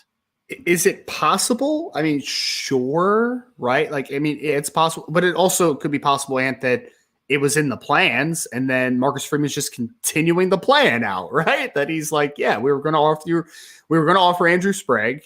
Because they've been out to see Andrew Sprague a couple times before the dead period, right? Like, obviously there was some sort of interest there, and it honestly could have been the plan that, like, hey, we're going to offer him, soon here, and then start to really get that in. And then, I mean, because I think that's the most likely one for me, just based upon like just kind of the timing of things. Is I think that Marcus Freeman's just like, hey guys, this stinks, but we're still business as usual, right? We're still sticking with the plan. And the plan is that we liked Andrew Sprague and we're going to offer Andrew Sprague. So it's going to be interesting to see how much. I mean, look, I think just kind of my brief conversation with Andrew after he got offer is that, I mean, I think he's very, very happy about it, right? Like, oh, that's awesome, Notre Dame. But at the end of the day, the next offensive line coach, that's where the momentum is eventually made, right? Is as far as that relationship and then building that therefore. So it was a little bit of an awkward timing of things, but I do think that this was probably like business as usual, in my opinion. Just kind of joking about the conversation we just had. I would assume that hiring the Kansas City Chiefs coach would go over well for an offensive lineman from Rockhurst High School in Kansas City. So I'm going to assume that. I think it would go okay. And they say you shouldn't assume, but I'm going to go ahead and assume. I think Andrew Sprague probably would know who Andy Heck is. Yeah, yes. I would imagine so. All right, here's one from 99 Problems. BK ain't one. Guys like Tommy Rees sold Notre Dame more than himself. However, with Harry Hiestand, it always sounded like recruits picked Notre Dame because they wanted to be coached by Harry. Will his loss hurt recruiting more than usual? Again, a lot of this stuff, guys, is just it depends on who they hire, right? Like if they hire some dude no one's ever heard of, it could hurt. Because here's the crazy thing is Sharon Moore has won back-to-back Joe Moore Award titles. Michigan's not killing it in offensive line recruiting. Because most kids don't know who the heck he is. Yes. Like he was a tight ends coach. Like he was not a guy that anybody knew. And you look at it and it's like Harry Hiestand's killing this guy on the recruiting trail for kids that he wants. You're like, but the dude's won back-to-back Joe Moore Awards. His lines have been outstanding the last 2 seasons. Yeah. But he doesn't carry the same Michigan reputation. wanted Charles Jagasaw bad. Man, they wanted Sam Pendleton. Yes. Right. So it just comes down to, Ryan, is it just depends on who they hire. Yep. Right now, if Sharon Moore came to Notre Dame, he would now carry a little bit more of a reputation that he's built for himself. For sure. Right. So the other part of it too is Notre Dame to a degree sells itself. How many times did we see a kid commit to Notre Dame when Jeff Quinn was here, where they talk about O-line U? Like, bro, he didn't have anything to do with that. You know what I mean? And we talked about this, like it wasn't until 2021, the worst line Notre Dame has had in a long time, where you had an offensive line made up primarily of Jeff Quinn recruits, right? What was the problem? He didn't coach them the same foundational way that Harry Hiestand did. The 2020 offensive line that was a Joe Moore Award finalist was guys that were recruited and coached by Harry Hiestand. And so those are different things that kind of factor into it, Ryan. But you still sell O-line U to recruits. You still do. But you gotta bring in a coach that's got a little bit of substance to him as well. The thing that hurt Sharon Moore is, Michigan used to be a great producer of offensive line. I mean, you go back to like the Steve Hutchinson, John Jansen, like those days, like they were producing tons of offensive linemen. They had a center back then too that was Steve Everett. Even before those guys was a really good player in college. But it's been a while since Michigan's really produced. I mean, they've produced some guys, Taylor Lewan. They've produced some individual players, but they haven't been a team known for great offensive line play until Sharon Moore came in. And they were good the prior years, but they've taken it to another level the last couple of years. With mostly guys, Ryan, that aren't high level. I mean, where's Ryan Hayes being projected in the NFL draft? Right? He's a late round draft pick. Yeah. Right. Zach Zinner's going back for his 6th year. Where's the center he coached for 1 year? What's he, a day 2, day 3 guy at best? I mean, day 3 guy probably. He's probably an early to mid day 3 player. Right. Oluwatimi. Yes. So, I mean, he's not working with Joe Walton, Blake Fishers, and he did a great job. Moving forward, I expect Coach Moore to recruit better. But he needed 2 Joe Moore Awards to finally start maybe being able to do that. But they have a recruited offensive line like you'd expect a team. If Harry Hiestand recruited and won back-to-back Joe Moore Awards, like he would literally get anyone he wants, basically. Why? Because he would have that success plus the track record. And that's what Coach Moore's trying to build. So the point is, hopefully you're bringing someone in that has a similar reputation. But if you don't, you're still going to be okay because you have that O-line U tradition you're still selling that other schools don't have. Well, because Brian, we talked about when Coach Hiestand got in here, it's like, Joe Walton, Blake Fisher were already in the door, right? It's like you were still able to attract really good talents because you are Notre Dame and what the past has kind of proven in there. It's about, though, the difference obviously is, can you also coach that talent to get to their highest ability, right? Like that's the biggest question mark. Yep. And at Notre Dame, you can make a name for yourself real fast, right? Oh yeah. And a perfect example, we just talked about what Sharon Moore did. Let's just use Joe Harding as an example just to prove a point, okay? Let's just say hypothetically Andy Ludwig comes to Notre Dame. I don't know if he's going to. Let's say, for example, he brings Joe Harding. I don't know if he is. This is 100% hypothetical. A lot of recruits are like, I don't know who that is. Sure. Right? Like but if he wins the Joe Moore Award next year at the town line, then now everyone knows who he is. Because the Notre Dame's just a different animal because of the previous reputation that already existed as O-line U. And so that's whereas Sharon Moore has to kind of build it up, not from scratch, but just he's creating a reputation in Michigan, one that did not necessarily exist there for a long time. Yep. Right? And that's the difference. So and bringing I a guy that does the too, job, Ryan, that's the key for me. And I would say a lot of offensive linemen, there's a stereotype that there's just these big lumbering dudes that like to hit people. Some of the smartest dudes that I've had the conversations to talk to, man, like a lot of those guys really value education, and everyone says they value education, but Sam Pendleton valued education, Sullivan Absher, Charles Jagusah, like those dudes valued that part of the conversation as well. Yeah. So there's a lot of Notre Dame that sells itself, but to your point, Brian, if you're able to develop now and top of that for the next guy coming in, then makes yourself a lot easier on the recruiting trail. There's no doubt. We had a question earlier, Ryan, and I wanted to bring it up, and I didn't star it. I thought I did. It was from Archer, and he said, so there's been 2 quarterbacks that have won 2 Super Bowl MVPs. Okay. 3 quarterbacks is what he said. Joe Montana, Tom Brady, Pat Mahomes. Who, he said, rank them. Can I rank them based where they were when they were 27 years old? Because that's the only way I could do it, right? I mean, it's the only fair way to do it, yes. Pat Mahomes, number 1.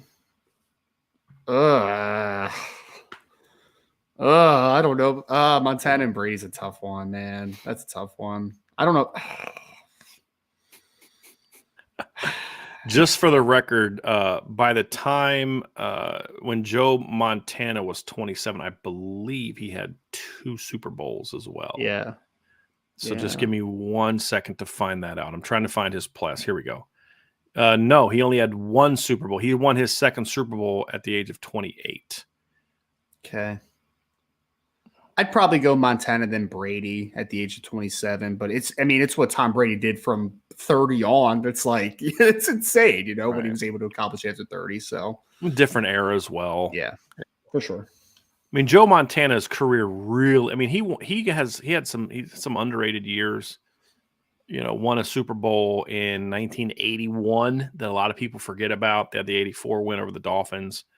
But the teams he played on, like in 88 and 89, were just unreal teams. The back-to-back Super Bowls he had in 88 and 89 were just really unreal teams.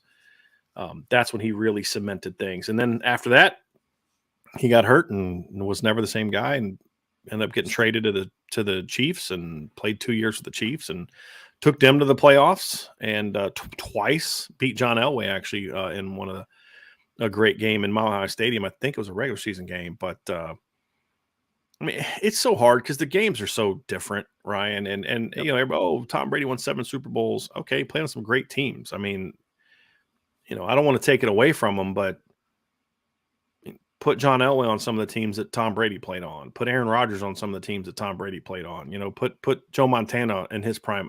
It's just that's why I hate comparing those kind of eras. Here's what I'll say. If I was drafting a team and I could have one of those 3 guys, I'm taking Pat Mahomes. Why? Because his style of play is more what I like in a quarterback. Is that fair? Higher upside with him too. Yeah. If I was someone who wanted to run a West Coast offense, I'd probably I'd probably take Montana. Right? And so, it just depends on what you're trying to do. That's the other thing too, is me personally, I like the style of play that Pat Mahomes brings. I like a guy that can make plays off script. I like the guy that can move around and run around and do those type of things. Joe Montana could do that to a degree, and Mahomes could do that to a degree. Brady couldn't really do that to the same degree, right? He was a pure pocket guy. So just for me, that's why I'd probably go with Mahomes just for style of play wise. But Montana was a tremendous player as well. He really was. And so was Brady. It's 3 greats. There's no way to lose in that. If you get one of those 3, you're not losing. You're in good. You're good. You know what I mean? You're in good shape. But I thought that was an interesting one. That's how many Super Bowls? 7 for Brady. What's 4 for Montana, and then 2 for Mahomes. So right, 13 Super Bowls, not too bad. right. But the thing is, see, to me though, that stuff that stuff gets overplayed a little bit. Like, oh, this guy won X number of Super Bowls. I'm like, Super Bowl is a team award. Like somebody's, oh, Mahomes got blown out in one. So what does that have to do with him? His team wasn't as good in that game, right? So they lost to Brady, right? Yeah, Then his Super Bowl loss was to Brady. Yep. So, yeah, different era.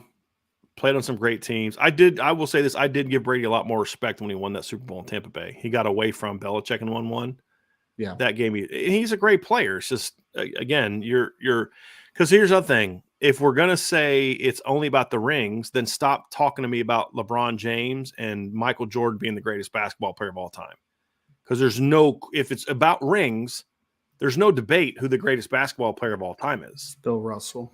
And it's not even close. It's got 11 championships. Exactly. It's not even close. Yeah. Right. Well, but then the argument is, well, but he played on such great teams. Thank you. Exactly. Right. It's not always about the rings. If you're always part of the best team, it doesn't mean that you are necessarily the best. Now, was Tom Brady an incredibly important part of that? Yes, absolutely. He is one of the greatest to ever play the game. But just saying he's the GOAT, well, the stats say this and the Super Bowl say this, blah, blah, blah, blah. Okay, that's fine. He's a great player.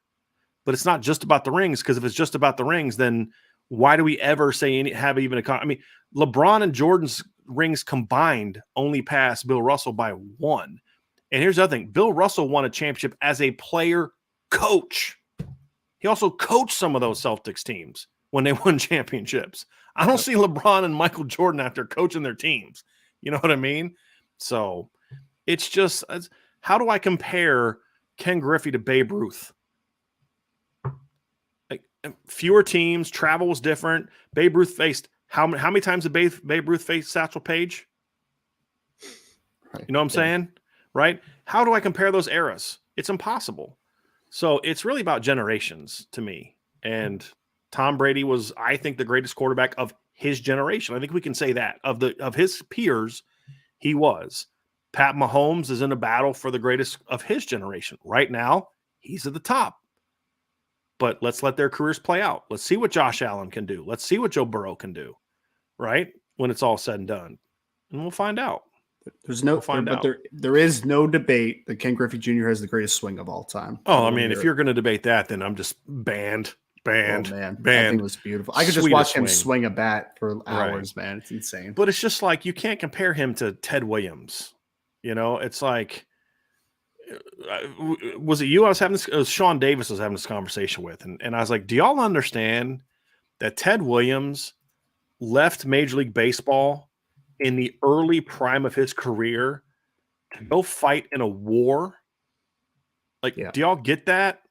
Like, Ted Williams had been in the major leagues for 4 years. At the age of 23 years old, he was drafted in the military. He literally flew fighter jets in World War II and in Korea. Literally flew fighter jets, Ryan. In his 4th year in Major League Baseball, he hit 36 home runs, 137 RBIs, and had a 356 batting average. He missed 3 seasons fighting in a war, and he comes back after 3 years, and he hits 38 homers, 123 RBIs, and hits 342. Like, that's nuts. It's okay. And if you expand his stats over not missing those years to the war, he has over 700 home runs. And so, like, how do I compare Barry Bonds to that? Right? Did Barry Bonds have to go fight in a war? You know what I mean? Like, Barry Bonds played in a different era, smaller ballparks. It's just impossible to compare those 2 eras. And so I just say, here's the best of your era and enjoy that. Michael Jordan was the best player of his era. I think Larry Bird was the best player of his era, right? Because I don't think those eras, I mean, if you want to talk about what Michael Jordan did while him and Larry Bird in the same league, Michael Jordan never beat Larry Bird, ever. Right? 90s belonged to Jordan. 80s, it's Magic and Larry. Right? 60s, Bill Russell. It's just different eras to me. But right now, it's Pat Mahomes' world. And they're all chasing him. And I don't think that's a question. No doubt. Yeah. Yep. All right, here's some more. There's some fun stuff today. Some fun stuff to talk about today. Let's get to, here is this one from Archer452, Ryan. I'm going to ask this because I want to get your thoughts first. Where would you rank this Super Bowl on the quality of the game against other recent Super Bowls? It was up there with Kansas City versus the Niners and Seahawks and Pats for me.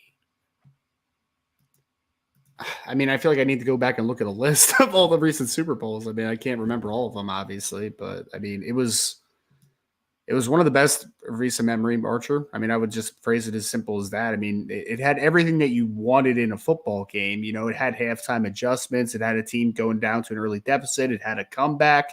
It also had a play. Yep. It also had a great comeback and also a result, a answer back to a great comeback that got two teams tied, and there was a lot of back and forth, which I think makes a great Super Bowl. So, I mean, that's one of the best that I can remember in recent years. But again, I need to look at a list because there's a lot of Super Bowls. Last year, you had the Rams and Bengals. The year before that, yep. This one was better than that one, in my opinion. Maybe not for you, but that's more of a personal thing, right? That was one of the two best. That was one of the two best Super Bowls of all time. So, right. I don't. Yeah. Which one was the one last year? And also the one in 99-2000 season. Because the Rams won, right? From both of those, okay, yeah. Exactly. So I'm saying a little bit different. Tampa Bay blew out Kansas City the year before. I don't remember the Kansas City Niners game being that overly great to me. Kansas City won 31-20. It was a good game, but that's the one where San Francisco had a chance, and then Garoppolo airmailed that long touchdown that would have been a touchdown. And yeah. The year before that was one of the worst Super Bowls ever. That was the New England 13 Rams 3 game. That was terrible. That was an ugly game. The Eagles Patriots game the year before that was a really good Super Bowl. Oh, that was a great Super Bowl. Yeah, that was a really good Super Bowl. Nick Foles. Yes, that was a fun, entertaining game. Patriots and Falcons, blah. The Broncos Carolina game was great for me. Patriots Falcons, the 28-3 game. Come on, man. That was a choke job. That wasn't a great game. That was an absolute choke job. Great comeback. The Broncos Carolina game was great for me, but it was an ugly game. I mean, it was a very ugly game. I still have Cam not jumping on the fumble imprinted in my mind. So the New England Seattle game was a very good Super Bowl. That was the one where Russell Wilson threw the pick late in the game, right? At the goal line, yeah. The Denver Seattle game was terrible. The Ravens San Francisco game to me is always going to be ruined by the lights going out. Because it just the momentum of the game, killed the vibe, man. Like it really killed the vibe of the game. It put the momentum for the 49ers, though, because you remember Baltimore was running away with that guy. It really did, and it just takes away a little bit for me the goodness of that game. You know, Giants, Patriots, boring game. Packers, Steelers was a decent game. Saints, Colts was an okay game. The Steelers, Cardinals Super Bowl was a really entertaining Super Bowl. Yeah, the one that Santonio Holmes catch in the back of the end zone. Yeah, that was a really entertaining Super Bowl. And look, I'm biased, obviously, but I still feel like one of the 5 best Super Bowls ever was the Broncos Packers Super Bowl. That was a phenomenal Super Bowl. That's the one where John Mobley tipped the ball away at the end, right? Last drive. Terrell Davis was the MVP, had 3 rushing touchdowns.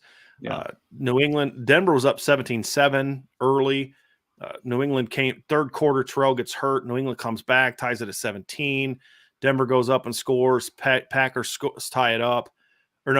Packers tied up. Then Elway and Terrell lead them on that long drive, and then they score. Packers let them score. Packers come down. Mobley tips the 4th down pass. So, I mean, that was a great game. And Denver was huge underdogs as well. Terrell Davis had like a migraine he couldn't see, right? Missed the whole second quarter. He played one play in the second quarter, and it's that you see it on NFL films. He couldn't see. But Shanahan was like, you got to – could you imagine if a coach did that today? No. He'd get fired. I mean, shouldn't, but he'd get fired. He said, you don't need to see. You just do this. And Elway walks in for the score.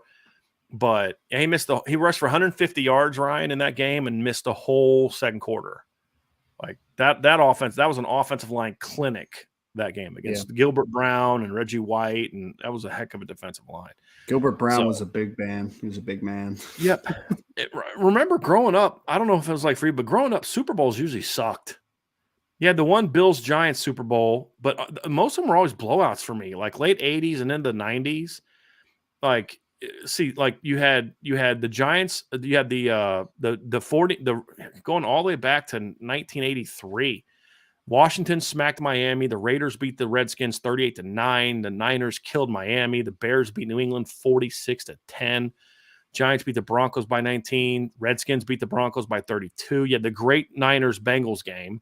Then the next year, the Niners beat Denver 55-10. Then you had the great Giants-Bills game. And then the next year, the Redskins smashed the Bills. Then the Dallas beat them 52-17. And then Dallas beat Buffalo 30-13. And the next year, San Francisco killed San Diego. Dallas smacked Pittsburgh. Pittsburgh was in it for a little bit. Green Bay killed the Patriots the next year. And then you had that great Denver game. The next year, Denver smacked the Patriots. And then you had the great game between the Titans and Rams that next year. Then the Ravens killed the Giants, but then it was kind of back and forth. But starting around 2004 with that Patriots-Carolina game, you started having a lot more, to me, better Super Bowls. Yeah. And the Patriots were in some really good games. Lost some, won some. That's the other crazy thing about Tom Brady. Dude's been in like 9 Super Bowls because he actually lost a couple. Yeah, lost to the Giants twice. Yeah, twice to Eli, including one team that you could argue was the best team he was ever part of. Yeah, with Randy Moss. They almost went 19-0. It was wild. Yeah, it was wild.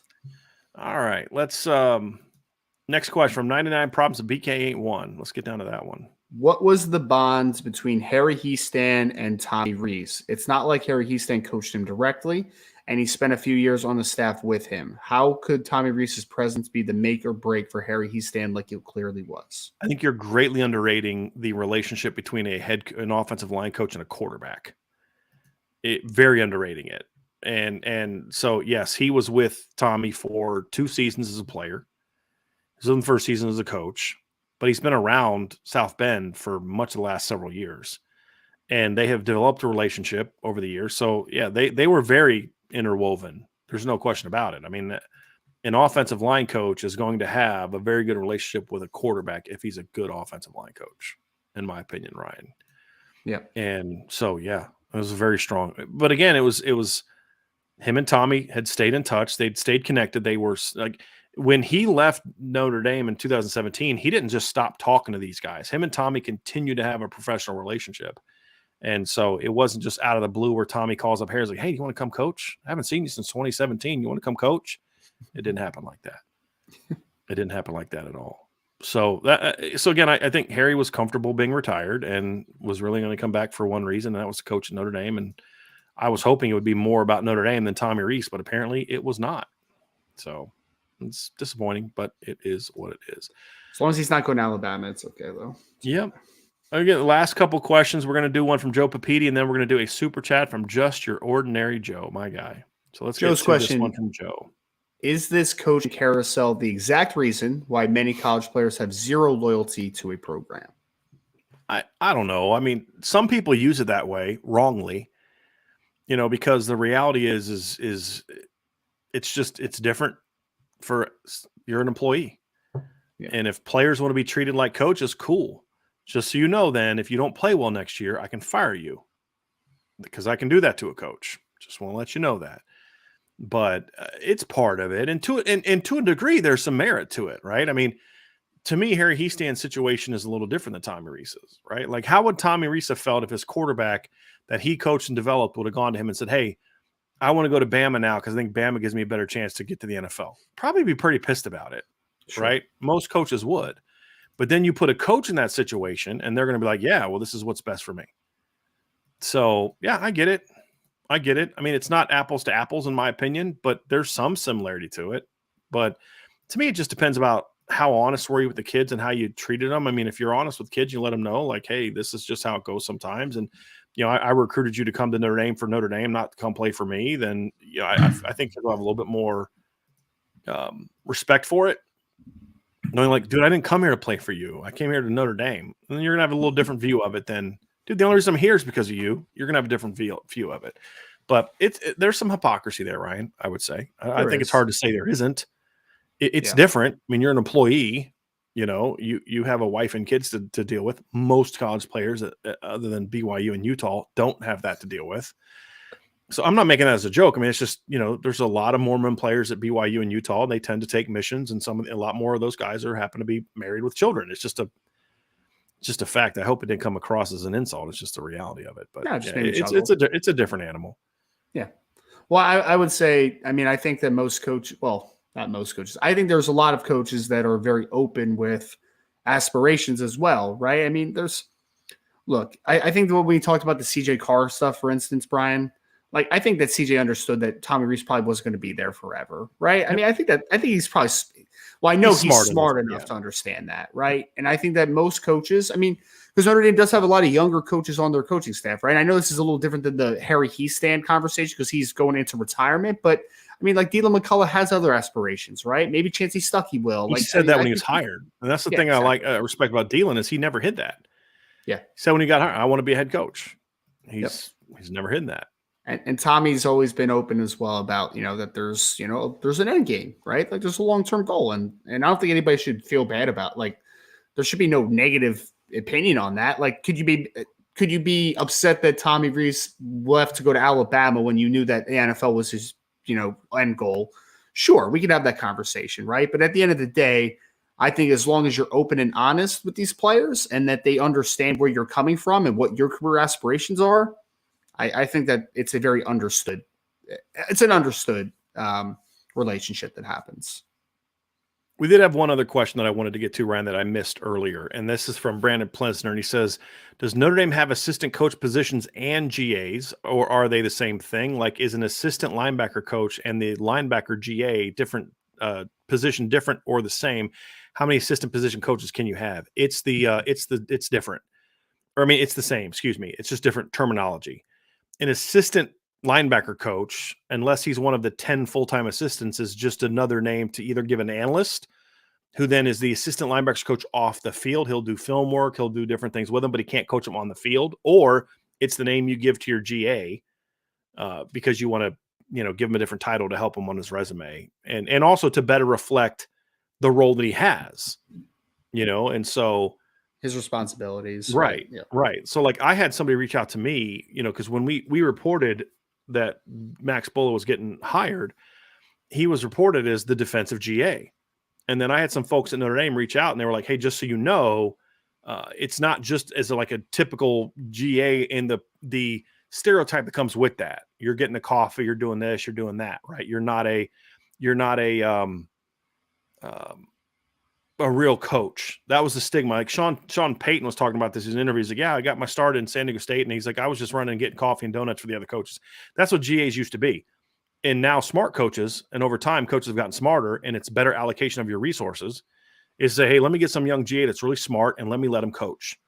Yep. So the year that I was a receivers coach at Duquesne, I was a GA, but I was the receivers coach at Duquesne. And, because you didn't have 10 assistants, you had like 2 full-time guys, and your GAs were your assistant coaches. And so it's different at different levels, but at a place like Notre Dame in Alabama and things like that, when you hear like assistant such and such, if he's not one of the 10 full-time coaches, either an analyst off the field or a GA on it, and they're just giving him a different name. To the specific question, you can have 10 full-time assistant coaches that have on-field roles. You can have 2 GAs per side of the ball, and there's no limit on analysts. It's however much you're willing to pay. But analysts are technically not supposed to be coaching on the field. That's the one caveat. Now, vast majority of teams break this rule, but technically they're not supposed to be able to talk to players on the field and provide instruction on the field. College teams break rules, Brian. Come on. I know, right? I don't believe you at all. I don't Shocker. Slightly believe you. Shocker. I know. I'm like being really, right now being very controversial with these takes that I know people are having, I'm sure. But yeah, Brandon, that's how those things go. Yeah. Yep, that's how those things go. All right. Now we're going to wrap it up with our guy, Just Your Ordinary Joe. They super chat. Joe, thank you. Thank you very, very much. Here's what it's more of a compliment, which I appreciate, Joe. You can see in his avatar, Ryan, he's rocking the IB gear. So Joe was one of the guys. He was at a game and he had like I can't remember if he had an IB hoodie on or he had an IB shirt on. And he's like, oh yeah, you think I'm not? And then he pulls that shirt up and he's got another Irish breakdown shirt underneath it. Wow. I was like, my man. That's awesome. So Joe has been around with us for a while. And the super chat from Joe, my respect for your college football knowledge was already sky high, but your pre-existing, immediate, detailed familiarity with an offensive coordinator candidate you profiled was nothing short of dumbfounding. You are 5 stars. I appreciate that. I appreciate that very much. Yeah. Is that a 5-star rating, or are you a 5-star recruits? I don't know what type of 5-star we're talking. Brian's very uncomfortable with compliments, so he has to turn to sarcasm and jokes because he doesn't know how to take a compliment very well. I've learned that. I don't. I'm really bad with compliments. I actually am really bad with compliments. So yes, no, Joe, we appreciate it, man. Very, very much, very, very much, and we appreciate your support from the beginning of being here, man. Joe's one of the originals as part of this YouTube show. So absolutely. Brandon says I give him 10. Thanks, buddy. 10. We appreciate and then he said there's a freaking 10. So he went full Billy Bob on it. That's great. I appreciate you, Brandon. Appreciate all of you that were with us on the chat today. Hey, folks, stay locked in on the message board. If we hear anything, you know what I'm going to be doing when I get off the phone, when we get done with the show, right? I'm going to be back on the phones trying to figure out what's going on. If we get word of anything, we will definitely put that on the message board, which you can sign up for at boards.oxbreakdown.com. Also, folks, give us a like, hit that subscribe button, hit the notification bell, share this podcast, sign up for the CFB Nation channel as well on the podcast platform and our YouTube channel. Make sure you check those out. We will have another show tonight. IB Nation Sports Talk goes live at 6 o'clock with Sean Stiers and Vince D'Addario. So you want to join those guys as well. Ryan and I will be back tomorrow, 1 o'clock. I have no clue what we're going to talk about. We'll have to figure that out because we're just wanting to see these coaches get hired before we start. Because we were like, hey, let's get back into the position breakdowns. Like, well, can't do this position, can't do that position. To have no clue what to talk about with the receivers because we don't know what offense they're going to be running. So might have to do a special teams breakdown. Might have to do a special teams breakdown. I don't know, man. We'll figure something out. I promise you we'll have something fun to talk about tomorrow. So and then we'll have a mailbag on Thursday as well and another show on Wednesday. So anyway, for Ryan and Brian, thank you all so much. Thank you for being with us today on the Irish Breakdown Podcast.